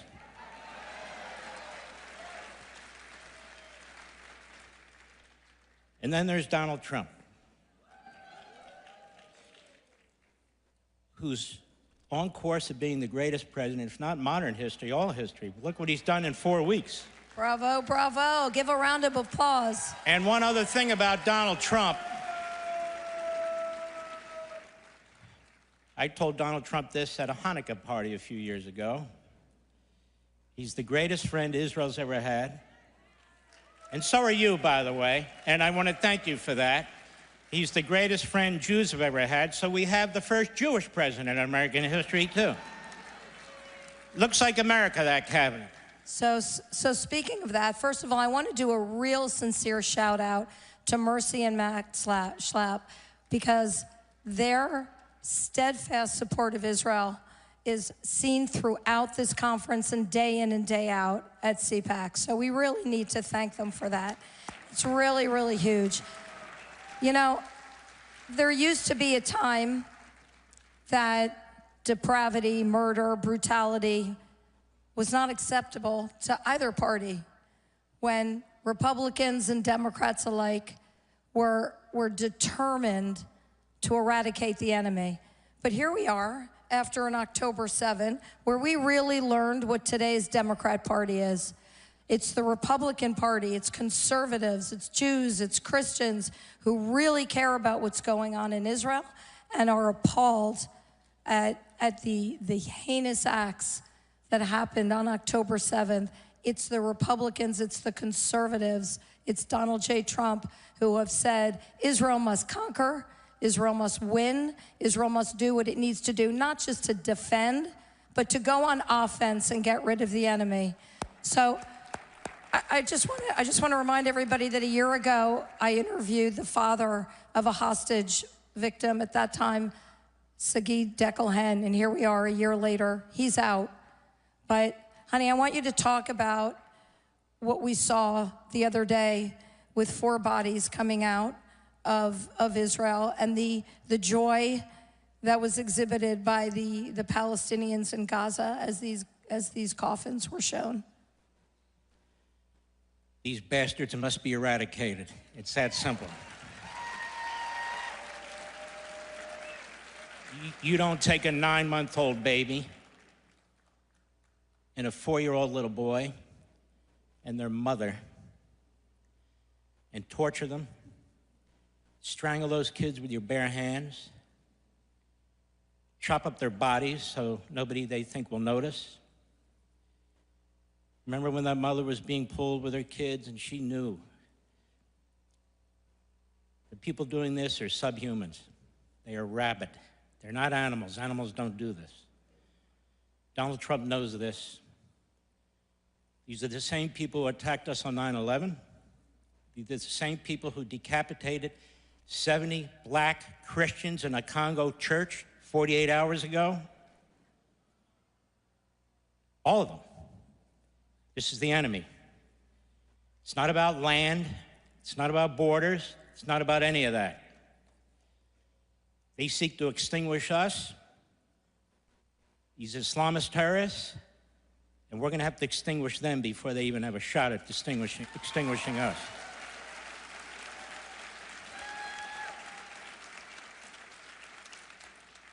Another thing, constitutional crisis. Give me a break.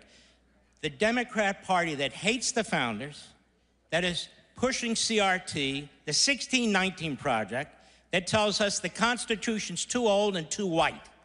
The Democrat Party that doesn't believe in the First, Second, Fifth, Sixth, Ninth, 10th, 14th Amendments. The Democrat Party that doesn't believe in separation of powers. We don't need lectures from them about the Constitution of the United States. That's number one. Number two, you activist judges, which are basically slip and fall, ambulance-chasing lawyers in black robes. That's what they are. You either act like judges or get the hell off the bench.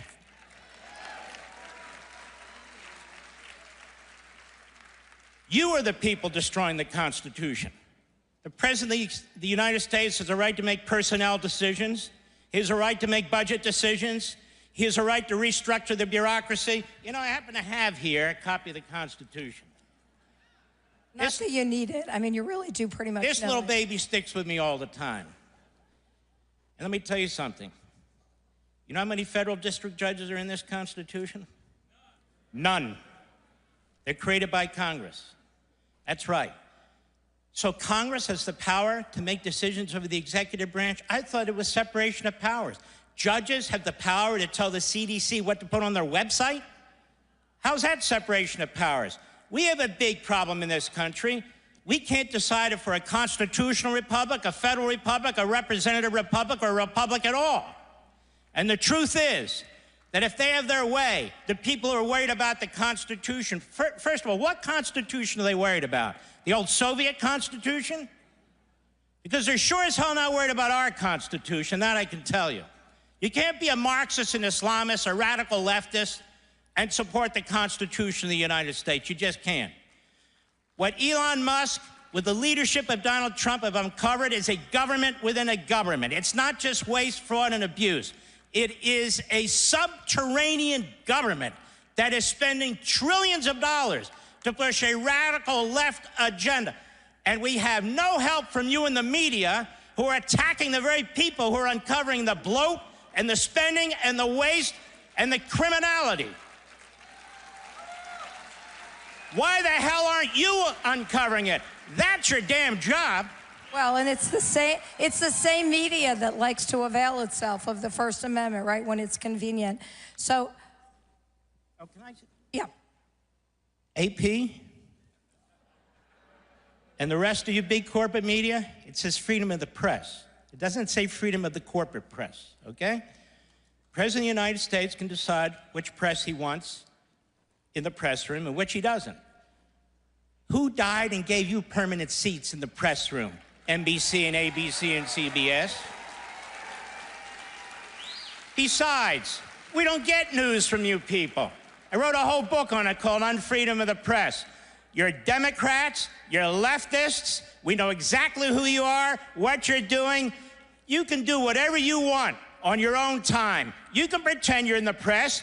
We're not going to shut you down. We want you out there. Why? We want the schmucks out front so everybody can see what they look like. Well, that's okay. And not only that, what happened on November 5th? I mean, November 5th proved that the American people are not fooled by the people back there, and they know and they're able to find the truth because Americans are smart and they know American values, they know right from wrong, and no media is going to change that. So, look, we don't have a lot of time. By the way, I know I can't stop. No, but wait. I'm going to let you say something, but I do want to, I need you to reserve, because remember, I'm the boss here. I'm the boss. 30 seconds. I need you to reserve time to talk about the misnomer that is birthright citizenship. I will deal with that. Takes about 14 seconds. But No. You know, the media are funny, aren't they? They lied about Joe Biden. They didn't care. They didn't have any press conferences. And now they're worried about a seat at the table. They're worried about a seat for what? Let me tell you something in the media. Do we agree that Abraham Lincoln was a fantastic president? Yes. He was a great president. He shut down 200 newspapers. Donald Trump hasn't shut down anything. You're going broke because we, the people, are shutting you down. We're not subscribing. We're not buying your damn newspapers. We're not watching your TV shows. We support the First Amendment. We support free speech. We support freedom of the press. You don't. How do you really feel about it, honey? No, just kidding. Okay, so now seriously, I think we need She's pretty. We need to talk about birthright citizenship because, again, this is a perfect example of what the left do. They take words like democracy and the Constitution, and then they exploit them because they don't really care about either of them. So they came up with this term, birthright citizenship, like anybody who comes here illegally and gives birth, that child, that baby, is an American citizen like magic. And that's not true. They cite the 14th Amendment. Do your Mark Levin thing where you give a little bit of a primer. No, because it's really important. It was so taken hostage, this paragraph in the 14th Amendment. First of all, I wore the wrong socks, honey. I'm showing a little ankle up here. I'm not showing any more. Okay, so I wasn't going to bring an intention to All right, let me do it. I've been talking about this for 20 years. Read it yourself. Where's the phrase birthright citizenship in the Constitution? It's right next to abortion. Doesn't exist. So they have this invisible pen, you know, where they write these things in. The 14th Amendment was passed like the 13th and the 15th because of slavery and the Civil War. And the country came together and said, we must, in the Constitution, fix this. We must give equal rights to human beings who have been held as slaves and are now free. We must give them all the protections and rights of a citizen of the United States. Jurisdiction thereof meant the black slaves who were now free were in the jurisdiction of the United States, and all the rights and privileges, including equality and all the rest, would apply to them. It was written by Republican senators.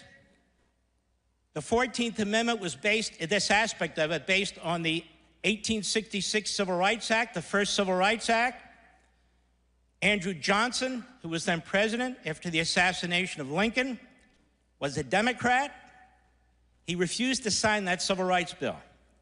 So they overrode him and they said, we need to enshrine this in the Constitution of the United States. That provision applied to black people who were freed from slavery and were still being abused in the old Confederacy.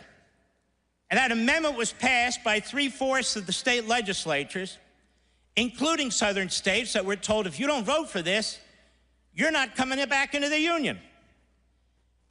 We know what they meant. The author of the 14th Amendment specifically rejected the idea of aliens, specifically. In fact, they rejected the idea of what they called Indians, because they had separate countries at the time, or at least it was viewed that way. So they were excluded, underscoring the fact that you had to be a United States citizen and understood to be. So people who write that, all of a sudden, now it's interpreted to mean, if you come into the United States illegally and you have a baby, that's a citizen, that baby? There is literally no language to back it up, no legislative history to back it up, no history whatsoever to back it up, and yet I suspect the courts are going to give the birthright citizenship crowd what they want. And they'll mention some 1898 decision involving a Chinese couple. It still didn't apply to illegal aliens. So illegal aliens have no constitutional basis, but I will just warn you about this. Hollywood John Roberts, that's what I call him because he's worried about the press. I don't think he, and I don't think his new best friend Barrett, will do the right thing. I think they'll join the three, I can't say women, because she wouldn't say women. They won't join. That's okay, you can say it, go for it. Two of the non-males, and one of the males. I think that's a 5 that worries me. But just understand, your Constitution does not provide for birthright citizenship, period. So I just want to add one little fine point, because you said a lot. You said a lot there. You notice how it's the Republican Party that consistently has been the champion of equality and the rights of black people throughout history. Every major civil rights bill, starting in 1866, through the 50s with Eisenhower, the 60s, the Republicans either wrote it, sponsored it, or they had supermajorities to get them passed. Never forget, the Democrat Party is the party of slavery, segregation, eugenics, Jim Crow. Now they're the party of Marxism, Islamism, and anti-constitutionalism. That's a fact. And it was Woodrow Wilson who did what? He resegregated the military when he became president. God bless you all. Our time is up. Be well. We love you, CPAC. And thank you, President Trump.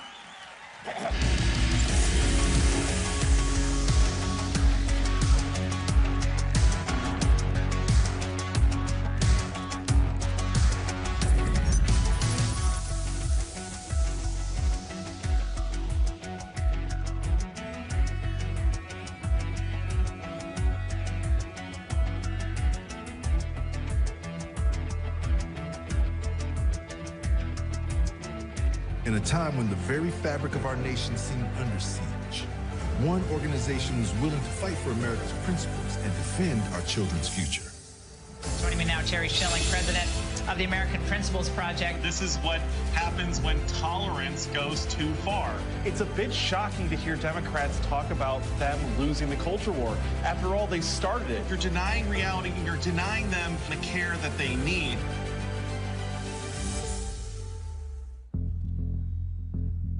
The only homicide on January 6th was the unlawful shooting death of Ashley Babbitt. This major new lawsuit that Judicial Watch filed, a $30 million wrongful death lawsuit against the United States government. She was unarmed. There were no weapons visible. She was shot in the shoulder and killed by Lieutenant Byrd. He popped out and shot her dead. Ashley was shot in cold blood, and the rule of law requires justice for her. Every institution today is under attack. The home, the church, the government. And many people are asking, what is the truth? Jesus Christ claimed the ultimate truth. Are you willing to face the truth?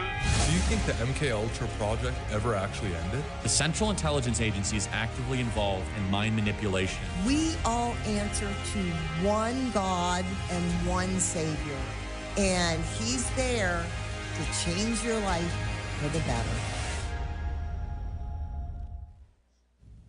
All right, America is back on track 2025, but next year, CPAC 2026 is going to be even bigger. Go get your tickets now. Go to CPAC.org and join the movement. As I think it was President Reagan said, we're from the government. We're here to help. I think you all know that I've always felt the 9 most terrifying words in the English language are, I'm from the government and I'm here to help. We're from the government. We're here to help. I, Donald John Trump, do solemnly swear. President Trump is back in the White House. President of the United States. Donald Trump has taken back America. I actually started quite a while ago in CPAC, and I enjoyed it so much that I came back for a second one, then a third, then I said, what the hell, let's run for president. Matt said, it's like 5 years ago, 6 years ago. He says, you should run for politics. He's the one, he said, you should run. For the presidency of the United States. It is my honor to introduce to CPAC 2017 our president, Donald Trump. First of all, I want to thank Matt Schlapp and his very, very incredible wife and boss, Mercedes, who have been fantastic friends and supporters, and so great when I watch them on television defending me. Nobody has a chance. I love this place. Love you people. You never stop fighting for America, and I will never, ever stop fighting for you. We know that there are still more records to be shattered, new summits to be scaled, more triumphs to be realized, and more amazing history just waiting to be written. The American adventure has only just begun. God bless America, and we will see you next year. Thank you very much.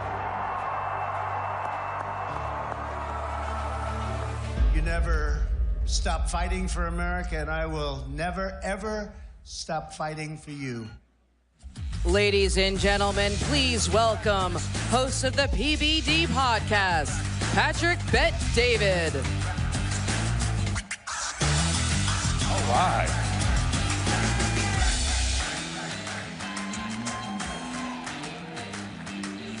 How you doing? How you feeling?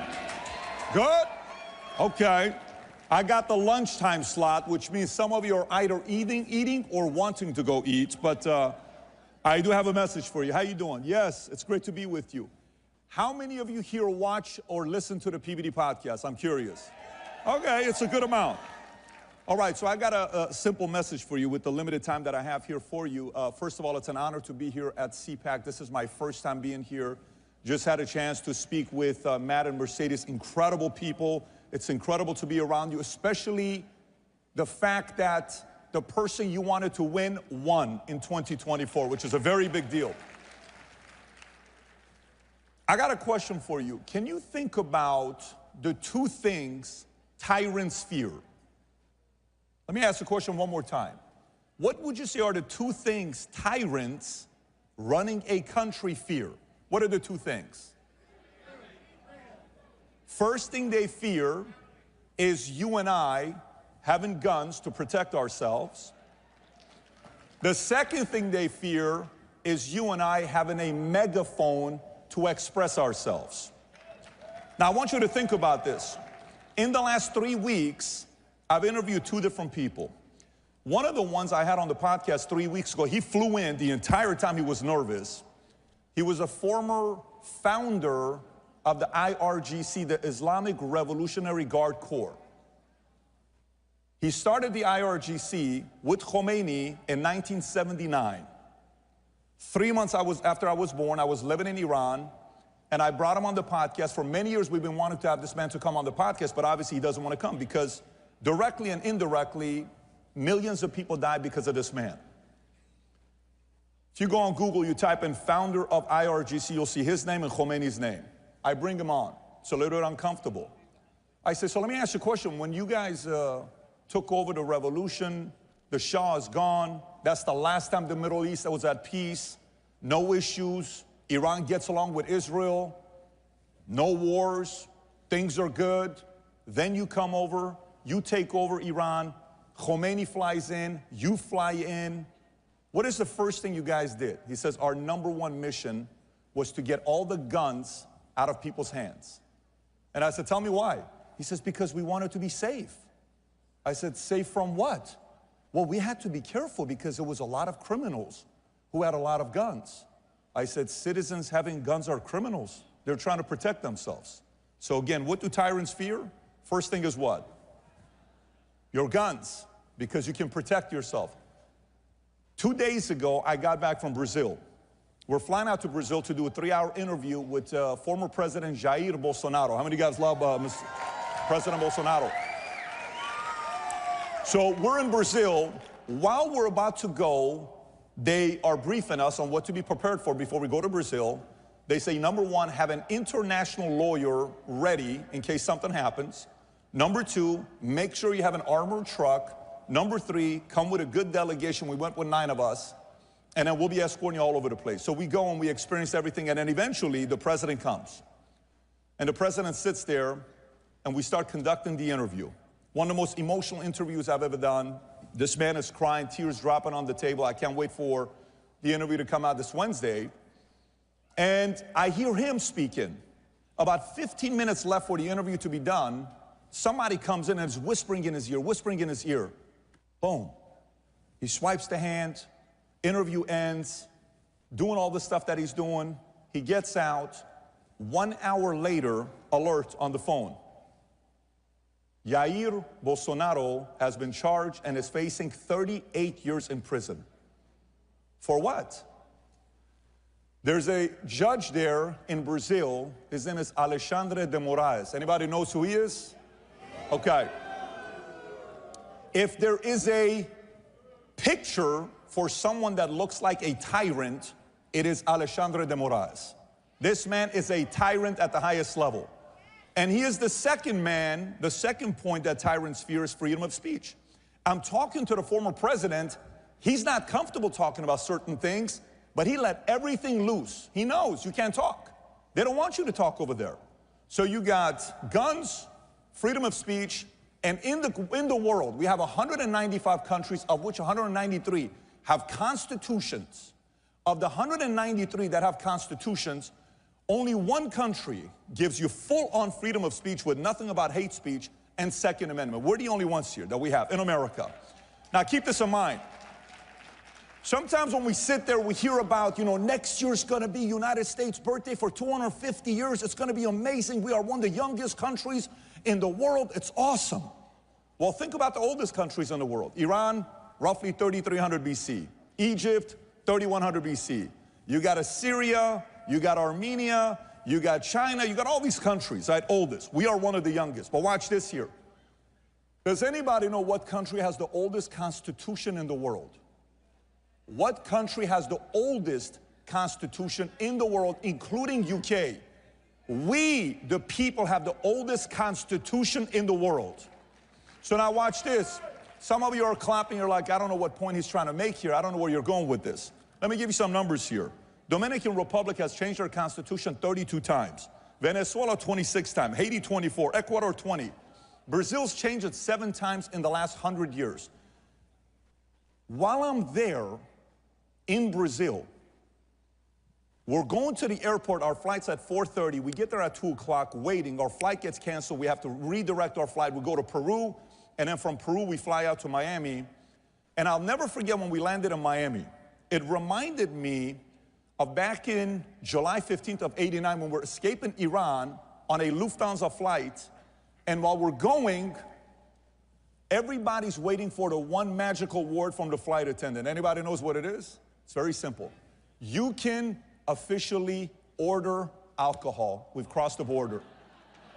And we're like, we're free. This is amazing. We are officially out of Iran, right? So we land in Miami. I'm like, oh my God, this kind of takes me back to that moment when we left, Iran and experiencing what freedom's like. Then we get down here. And I'm sitting and I'm talking to all these different senators and congressmen in Brazil. And here's a number I noticed. I want to kind of take it back because it's very important for us to be thinking about. In Brazil, they have 11 Supreme Court justices, of which only 2 are conservative.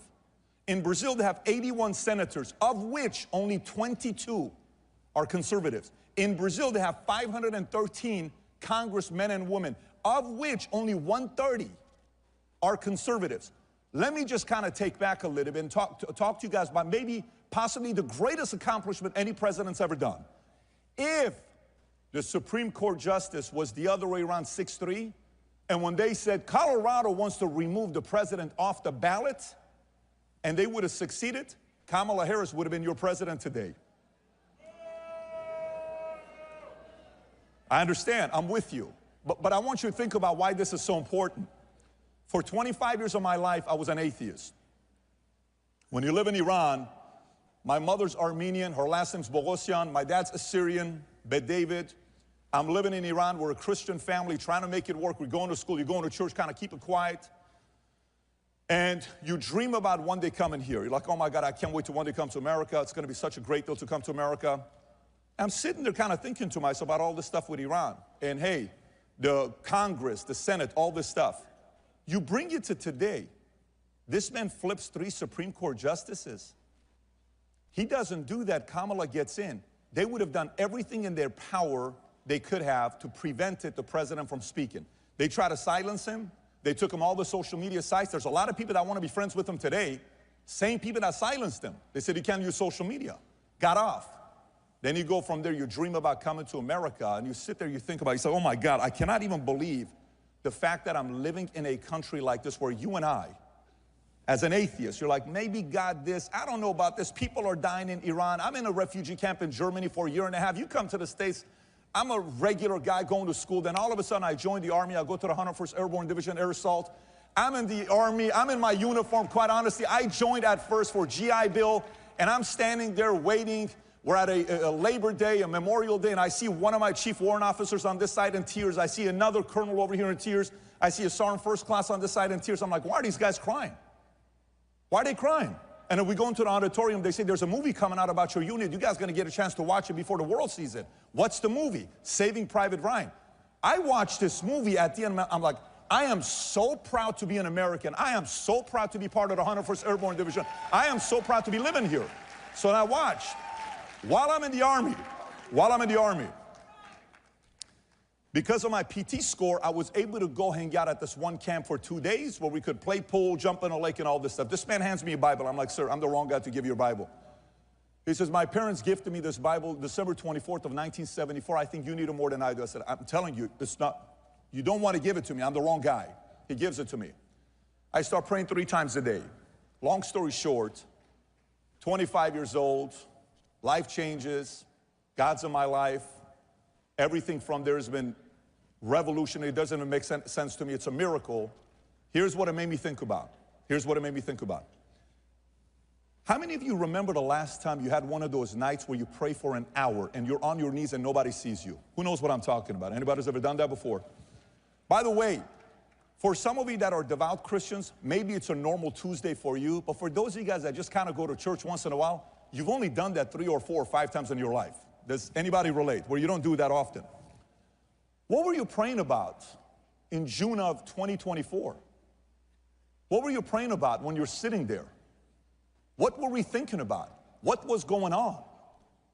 What were the issues? Everything we're watching, what's going to be taking place?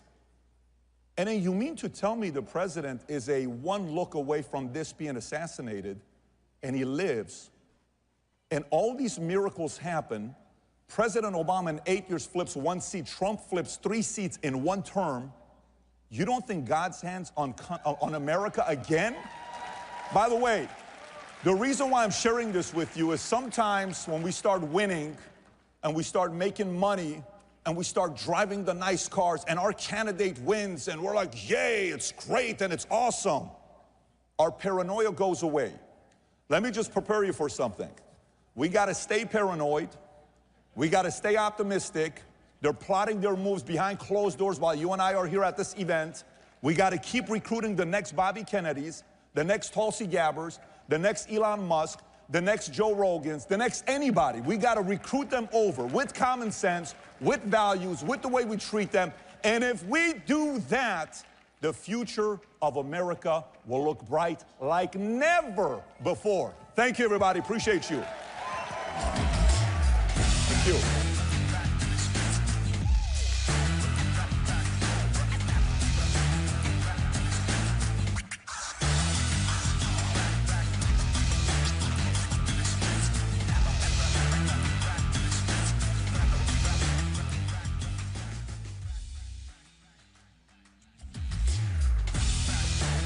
Ladies and gentlemen, please welcome U.S. Secretary of the Interior, Doug Burgum.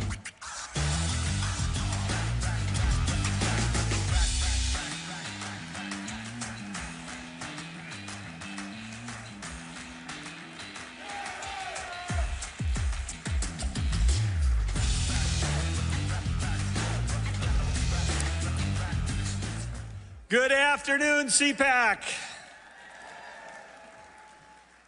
So great to be with you. We are gathered here today at a historic time, and in a few hours, you're going to have an opportunity to hear from a very historic president.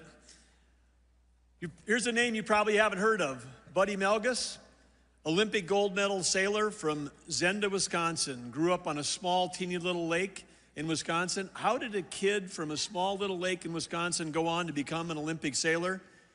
He became an Olympic gold medal sailor because he understood you never have to recover from a great start. So I've got a few questions for you. In our entire U.S. history, which president has been off to the greatest start in history?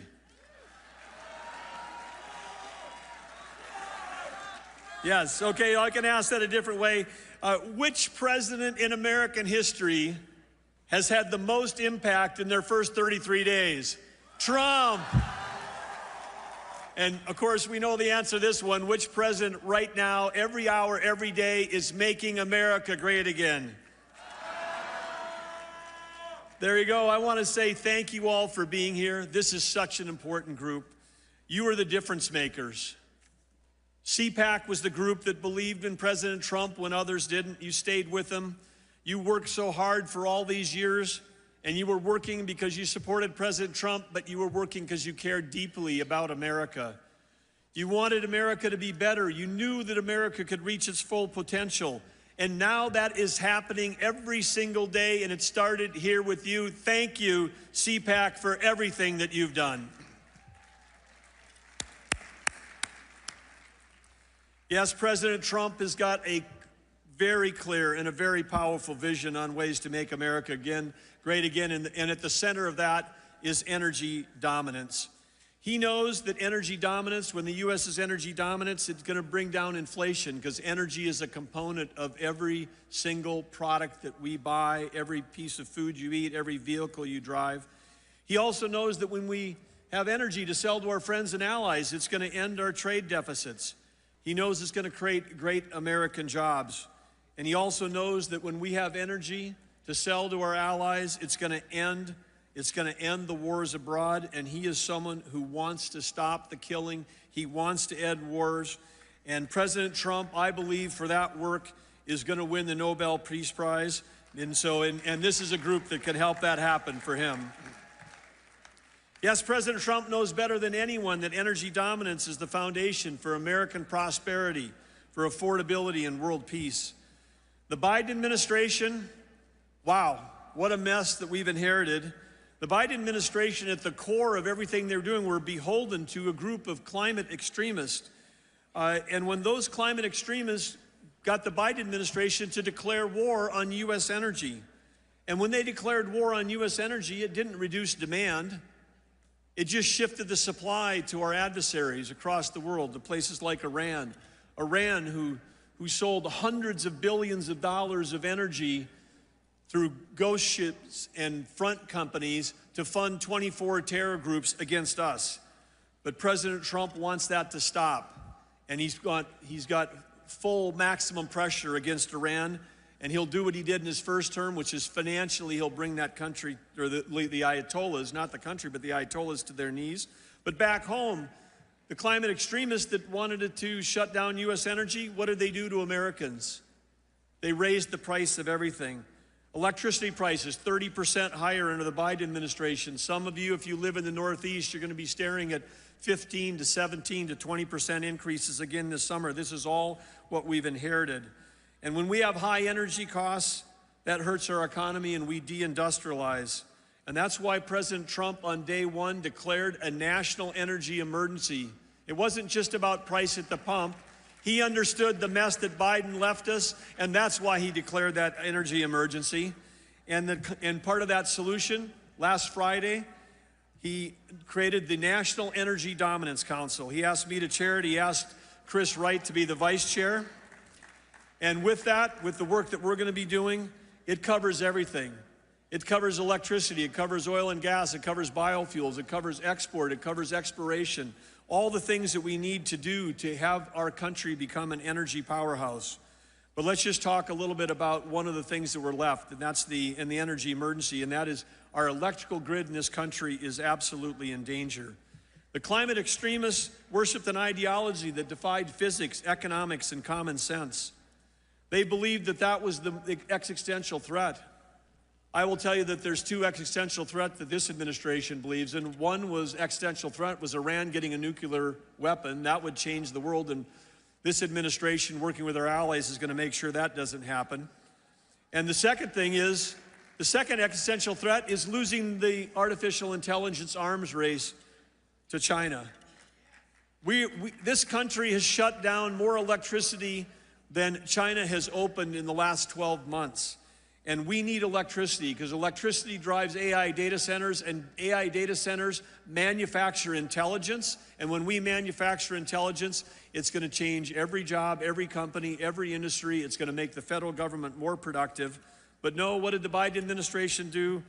They focused on highly subsidized, unreliable, unaffordable, and weather-dependent sources of energy.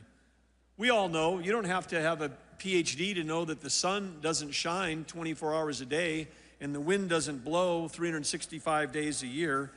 And yet the Biden administration was trying to convince Americans that we could run a full-time society on part-time, intermittent, and expensive power.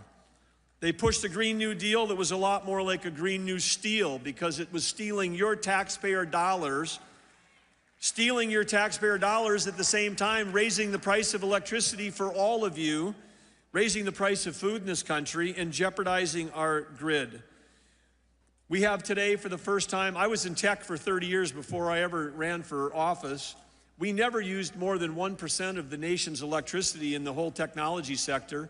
But now with AI coming, the demand is increasing, and that's real demand with real value, not artificial demand where we say we're going to stop driving internal combustion vehicles in favor of an EV. We're going to subsidize those EVs at 15 times anything we've ever done before, and then we're going to buy our batteries from China, who control 85% of the rare earth minerals. The whole plan was crazy. But what do we have right now under President Trump? President Trump knows that we weren't in some kind of mythical energy transition. He knows that we've got to have energy addition. He also knows, because if anybody has studied Energy 101, you'd know that any quote, transition would fail because only one time in all of human history, only one time in human history have humans ever transitioned off a source of energy. It was in the 1880s. Anybody know what that was in the 1800s when we transitioned off energy? Whale oil. I heard somebody knew the answer. Yes, we transitioned off of whale oil. Whale oil became very popular because it was cleaner, but then along comes oil, and oil we could refine into kerosene, and kerosene was better than whale oil. And so who knew, but you're hearing it here at CPAC, that it was over 150 years ago, fossil fuels saved the whales.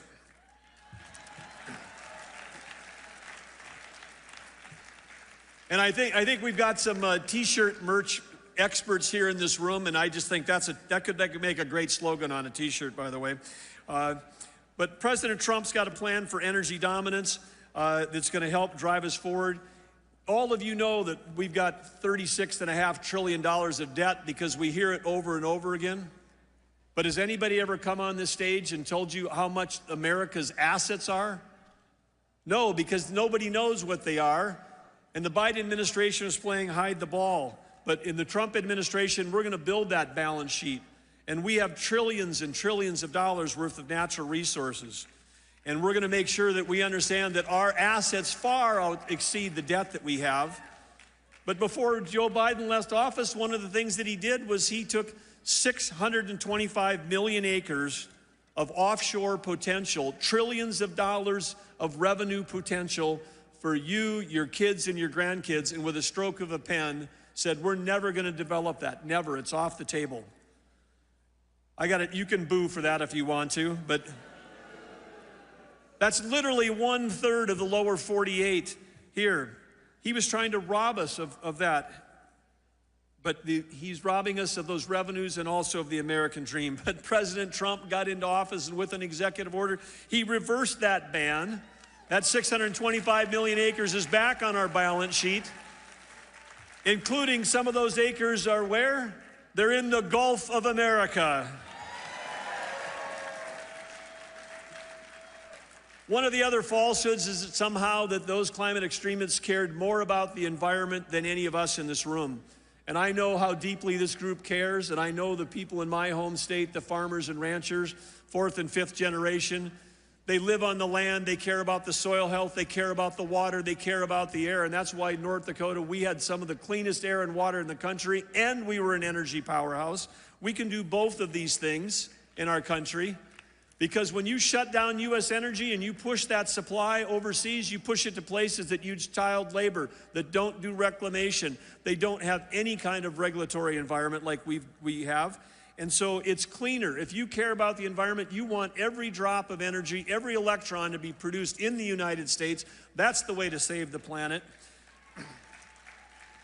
And the Biden administration, they sanctioned Alaska 68 times with executive orders.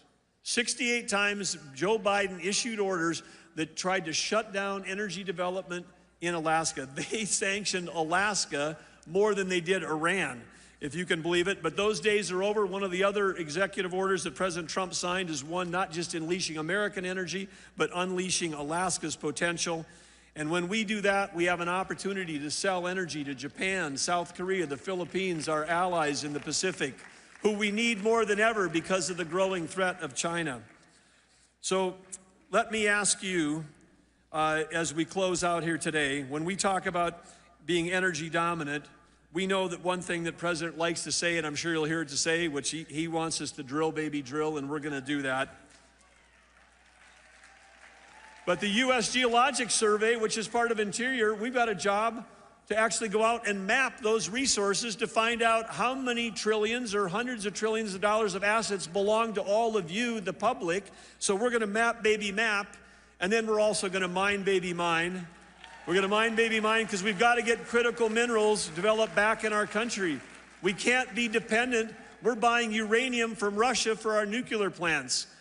We have to be able to have those supply chains be right here. So we're gonna do all of that. And when we do all of that, we're gonna be able to build, baby, build. President Trump is the greatest economic developer that's ever existed. Nobody sells America better than he does.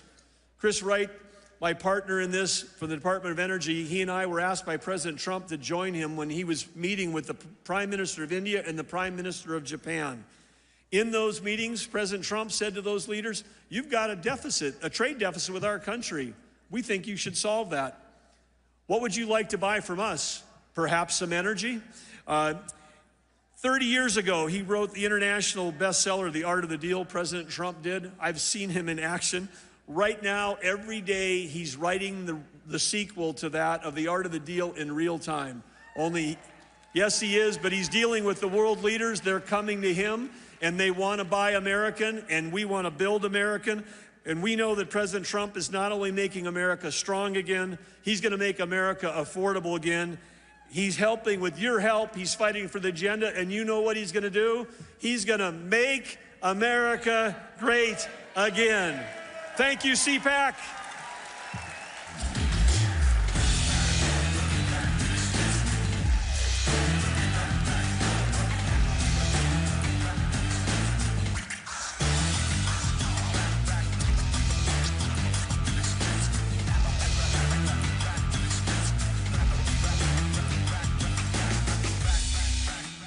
I switched. I switched. I switched.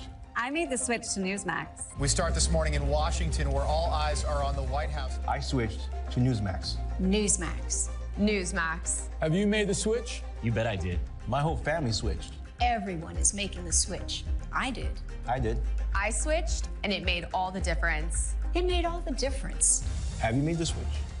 You should. Millions are switching to Newsmax. You should too.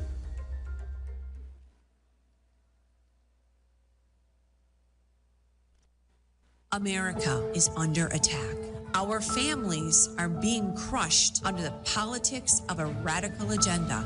But moms have had enough. We are standing up and we are fighting back. This is our battle. This battle is every bit as important as the Revolutionary War because we fight for the same thing. Moms for America is a national movement of moms reclaiming our culture for truth, family, freedom, and the Constitution. I think Moms for America is exactly on track and is doing the right thing for the future of our country and our children. Like Moms for America is going at the heart of the issue.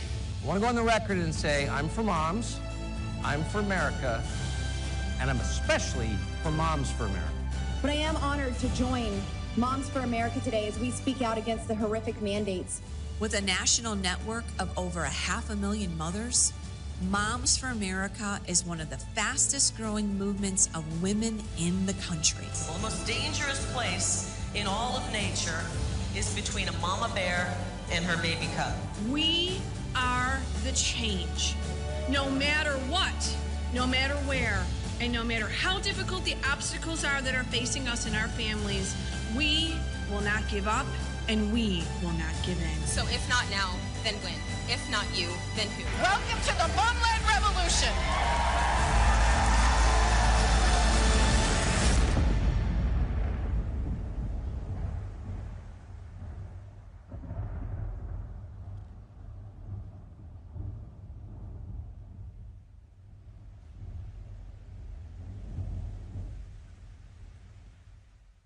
Freedom, sovereignty, prosperity.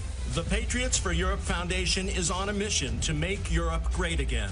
Globalist elites have led Europe into a dead-end street. Violent crime has surged because of mass immigration. The Green Deal has put the future of the European economy at risk. Fake NGOs and the massive bureaucracy in Brussels are interfering in our democracies. Patriots must take action. We bring analysis, we organize debates, we build the network of patriots to challenge the woke narrative head on. Patriots for Europe Foundation.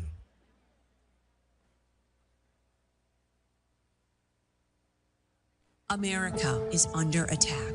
Our families are being crushed under the politics of a radical agenda. But moms have had enough. We are standing up and we are fighting back. This is our battle. This battle is every bit as important as the Revolutionary War because we fight for the same thing. Moms for America is a national movement of moms reclaiming our culture for truth, family, freedom, and the Constitution. I think Moms for America is exactly on track and is doing the right thing for the future of our country and our children. Like Moms for America is going at the heart of the issue. I want to go on the record and say I'm for moms, I'm for America, and I'm especially for Moms for America. But I am honored to join Moms for America today as we speak out against the horrific mandates. With a national network of over 500,000 mothers, Moms for America is one of the fastest growing movements of women in the country. The most dangerous place in all of nature is between a mama bear and her baby cub. We are the change. No matter what, no matter where, and no matter how difficult the obstacles are that are facing us and our families, we will not give up and we will not give in. So if not now, then when? If not you, then who? Welcome to the Mom-Led Revolution.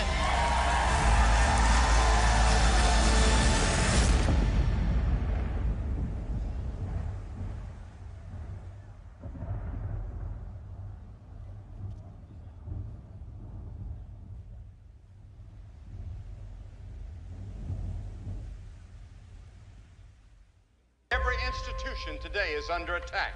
The home, the church, the government. And many people are asking, what is the truth? Jesus Christ claimed the ultimate truth. Are you willing to face the truth? Do you think the MK Ultra project ever actually ended? The Central Intelligence Agency is actively involved in mind manipulation. We all answer to one God and one Savior. And He's there to change your life for the better. Freedom, sovereignty, prosperity. The Patriots for Europe Foundation is on a mission to make Europe great again. Globalist elites have led Europe into a dead-end street. Violent crime has surged because of mass immigration. The Green Deal has put the future of the European economy at risk. Fake NGOs and the massive bureaucracy in Brussels are interfering in our democracies. Patriots must take action. We bring analysis, we organize debates, we build the network of patriots to challenge the woke narrative head-on. Patriots for Europe Foundation. Ladies and gentlemen, this is Maha Unchained. Please welcome physician Dr. Robert Malone and Epoch Times senior editor Yanya Kellick.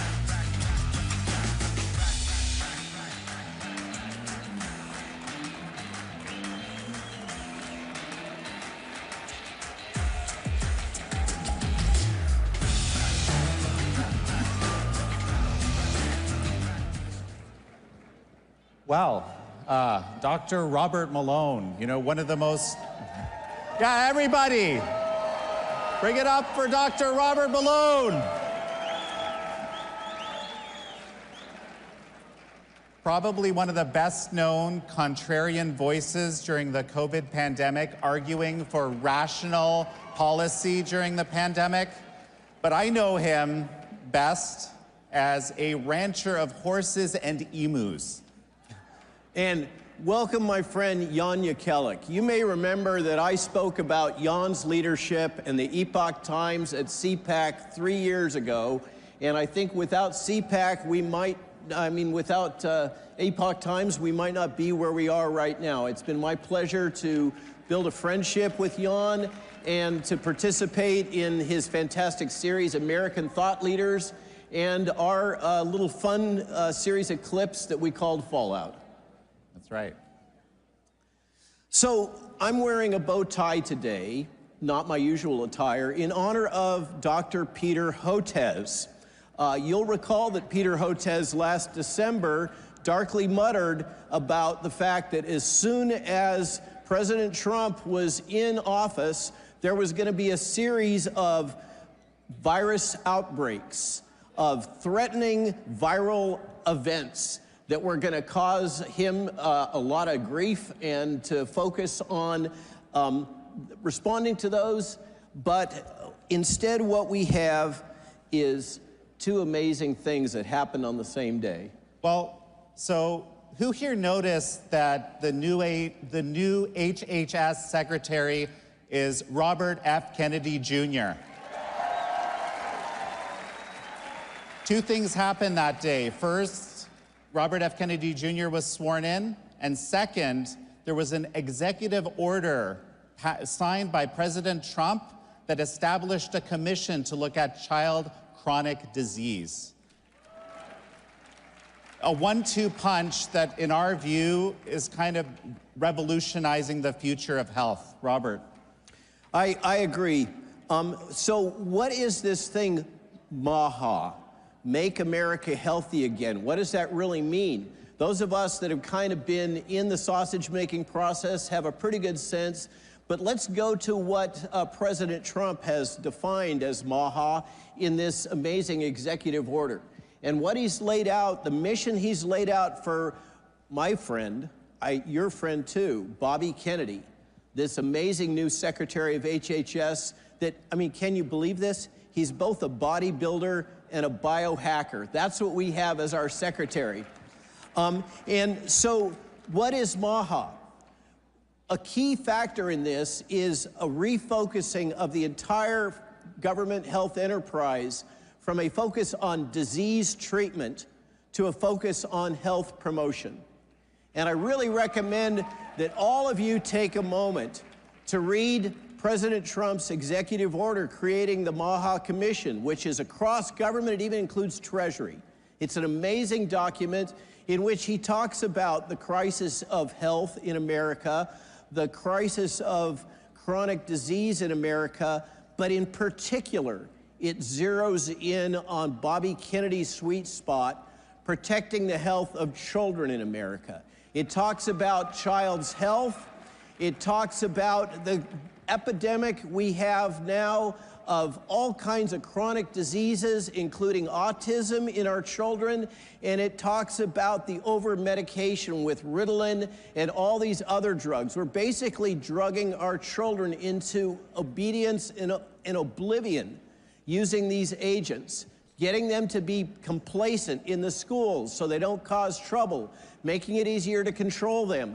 That has got to stop. And that is the mission of the Make America Healthy Again movement, is to, within 12 to 18 months, this is the president's mandate, within 12 to 18 months, Bobby Kennedy has got to show measurable improvements in public health for American citizens.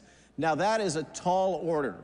And to do that, he's got to let loose, frankly, he's got to let loose the dogs of war. He's got to let loose the whole federal bureaucracy, transform it, and take this new leadership team that he's created under Donald Trump's direction and completely radically transform CDC, FDA, NIH, work with his partners at USDA to enable the health of Americans, and particularly the health of Americans' children.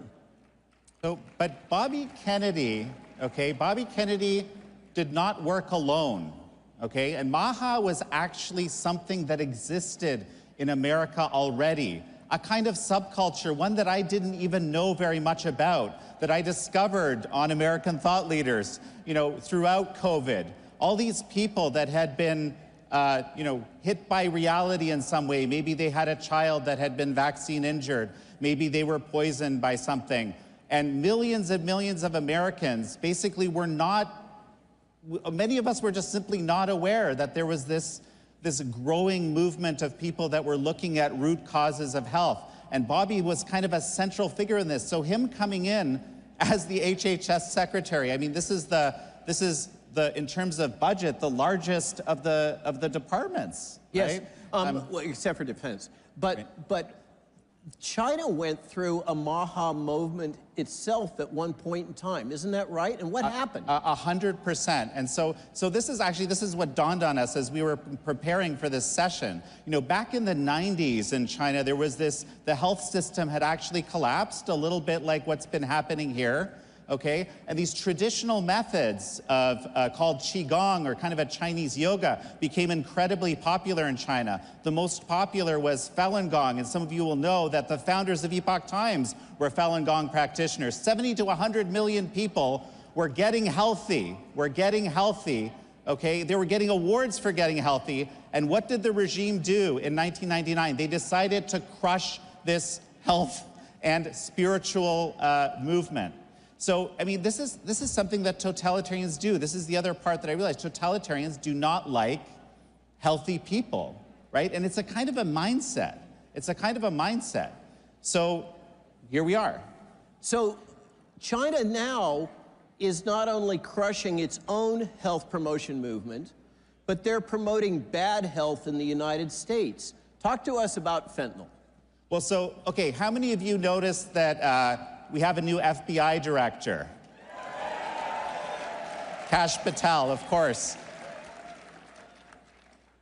One of the things that Kash kept talking about as he was going through his nomination hearings, okay, he said 100,000 Americans a year are dying of CCP fentanyl, and that is going to be one of the priorities of the FBI, okay? So that is the Make America Unhealthy Again movement. But we also have to have our own kind of individual agency here. We can't let Kash have to deal with this entire problem, or our foreign policy establishment deal with the entirety of that. So if we have enough time, we'll talk a little bit about things that can be done about fentanyl. I think it's one of the clear things that HHS can do together in partnership with the other agencies, and particularly the FBI and Kash, to help make America healthy again within measurable responses within 12 to 18 months. But let's talk for a moment about what is public health. We all hear about public health, okay? Today's public health is not about medicine. It's not about the physician-patient relationship. It's not about empowering patients to take control of their own health, which is what we need to do in the day of Maha. What we don't need is top-down management of what you are able to do, what your doctor tells you to do based on the government's mandates and your insurance company's profit. Okay, we have to get back to decentralized health under the control of you, the patient. But what do we have right now in public health? Public health is basically grounded in utilitarianism. It is functionally socialism. It is the logic of the greatest good for the greatest number. That is absolutely the centerpiece of modern public health, and it's based on big data. It's based on big data analysis of what on average is best for you, and then a top-down approach to cause you to comply with what the numbers say under close analysis is best for you. And as a consequence, public health has destroyed the practice of medicine. This is why your docs have no options. They have to treat you based on protocol because that's what public health is saying they have to do. Public health has taken over medicine. And as I say, it is focused on outcomes, optimizing outcomes, the best outcomes for all of us. What it needs to do is focus on opportunity. What we need to do is enable you to have the opportunity to choose whether or not to optimize your own health and have the information to do it. But what we don't need is public health telling us that we can't eat McDonald's hamburgers and drink Coca-Cola. What we need is the information so that you can make an informed decision about what you eat and what you do to manage your health, not to tell you and micromanage you about what your choices have to be. And the bottom line of this, and think about this, okay? Inalienable individual rights. One of the core things America is based on, a core element of freedom. This approach, this CCP, Chinese Communist Party approach, what happened during COVID? They locked down. They used the totalitarian method. They used the collective rights method. What's apparently going to be better for the greater good. But what happens when you use that collective rights approach? Every time, to paraphrase Stalin here, okay, to make an omelet, you have to break a few eggs. And it turns out to be a lot of eggs, unfortunately. So we got to get back to this approach of individual rights, individual agency, and the Hippocratic Oath on the medical side. So there's an insidious thing that's happened. They've snuck some stuff in while Bobby was busy focused on confirmation. They've snuck in a UN Agenda 2030 item called One Health. Okay? The CDC surreptitiously agreed to the One Health policies of the World Economic Forum and the United Nations and the World Health Organization. What is One Health? Who's against One Health? Of course, we all think that animals should be healthy and the environment should be healthy, just like the Secretary was talking about with U.S. policy. But in One Health, your health is equivalent to the health of animals. Your health is equivalent to the health of a lab rat. And I had somebody post the other day, we put out an essay today about One Health and what it really means, and they said, hey, I'll be glad to sacrifice a lab rat if I can have a focus on my grandmother and improving her standard of living. In One Health, the health of animals and the health of the environment are considered equivalent to the health of humans, and this has now been slipped in this policy that's right up there with the Green New Deal while the new administration was distracted. Something that was in progress for 2-3 years under the Biden administration, they managed to sneak in. They managed to sneak in the new director of pandemic preparedness, a veterinarian who is the associate dean of One Health at Texas A&M, before Bobby even had a chance to sit in the chair. And this is what Bobby really needs your help with. This is what Maha needs your help with. is he is going to be up against an entrenched bureaucracy that is going to fight him tooth and nail every step of the way.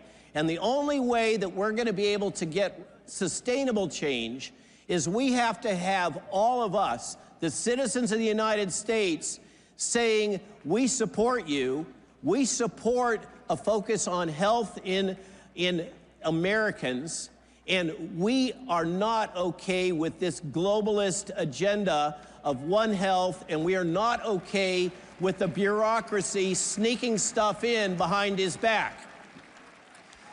Now, we only have a little bit of time left, but let's talk a little bit about bird flu. Well, so how many have noticed egg prices have gone through the roof? How many? Okay, front page of the Epoch Times, okay, the national edition, you should check it out. It's unbelievable, right? But what is the reason? You might think, looking at mainstream media headlines, that it's because bird flu has killed 55 million birds. No, people have killed 55 million birds in an attempt to stop the bird flu, but that's not necessarily the only way to do it. So bird flu has been around for years. I think this is our 4th episode of fear, of promoted fear about bird flu. And it never materializes, it never transfers into humans so far. Let's hope that continues to be the case. But now, even according to the CDC, bird flu is not a major risk for humans. It doesn't transmit from human to human. It's not putting people in the hospital, and they're not dying at any kind of a rate. Bird flu needs to be controlled, but the policies of the USDA, which now have cost you $1.2 billion, and that's direct costs, for the USDA to compensate farmers that have had to kill their flocks, and it's not working. That is the old school way to control outbreaks. But bird flu is in all the birds. It's in migratory waterfowl. We cannot eradicate bird flu. So we got to think of something different instead of this, you know, give a 3-year-old a hammer and everything becomes a nail. That is what USDA bureaucrats keep applying. I argue that instead of vaccinating chickens with a Zoetis mismatched leaky bird flu vaccine, heard anything like that before? Say COVID, okay, which will drive the evolution of more vaccine-resistant bird flu strains. We need to rethink this whole strategy. And what I advocate, and I can tell you, I hear rumor that this is being actively considered in the administration right now, and we may hear some announcements about this, is there's going to be a rethinking of how we approach this. And personally, I like the idea that we let loose the chicken industry to breed flu-resistant chickens and turkeys and ducks, rather than trying to jab them all with crummy vaccines or kill them all because they get infected. That's just one example of what can happen if MAHA is unchained. Well, and everyone, I think we've run out of time here. The bottom line is, let's focus on root causes of health. Keep that in your mind. This is what MAHA is all about, and let's make America healthy again. Thank you, everybody.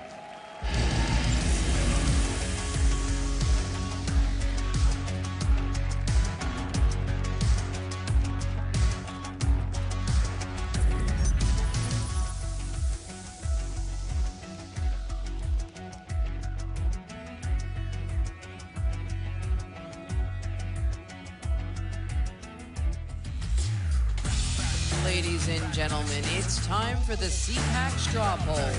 Please welcome CPAC Chairman Matt Schlapp, and from McLaughlin and Associates, Jim McLaughlin. This way I can follow him.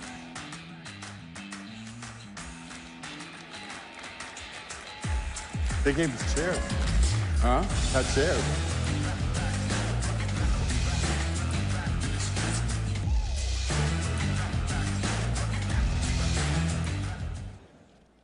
All right, Jim, this is your big moment. By the way, do you all know one of the great things? Can we just start off by saying a warm round of applause to the fantastic competence of the Trump for President campaign Yeah, without a Susie doubt. Wiles, Chris LaCivita, Michael Watley at the RNC. What a difference a campaign can make. And Jim and John McLaughlin on the polling. Thank you, Jim, for your great work. And you know what? We've been with President Trump from the very beginning. Believe it or not, he talked about running back in 2011. And I can tell you, this campaign was head and shoulders above, better than anything we ever did in the past. And I can't tell you that Matt is exactly right. Susie Wiles, Chris LaCivita, Chairman Watley, and I don't think I've ever complimented an RNC chairman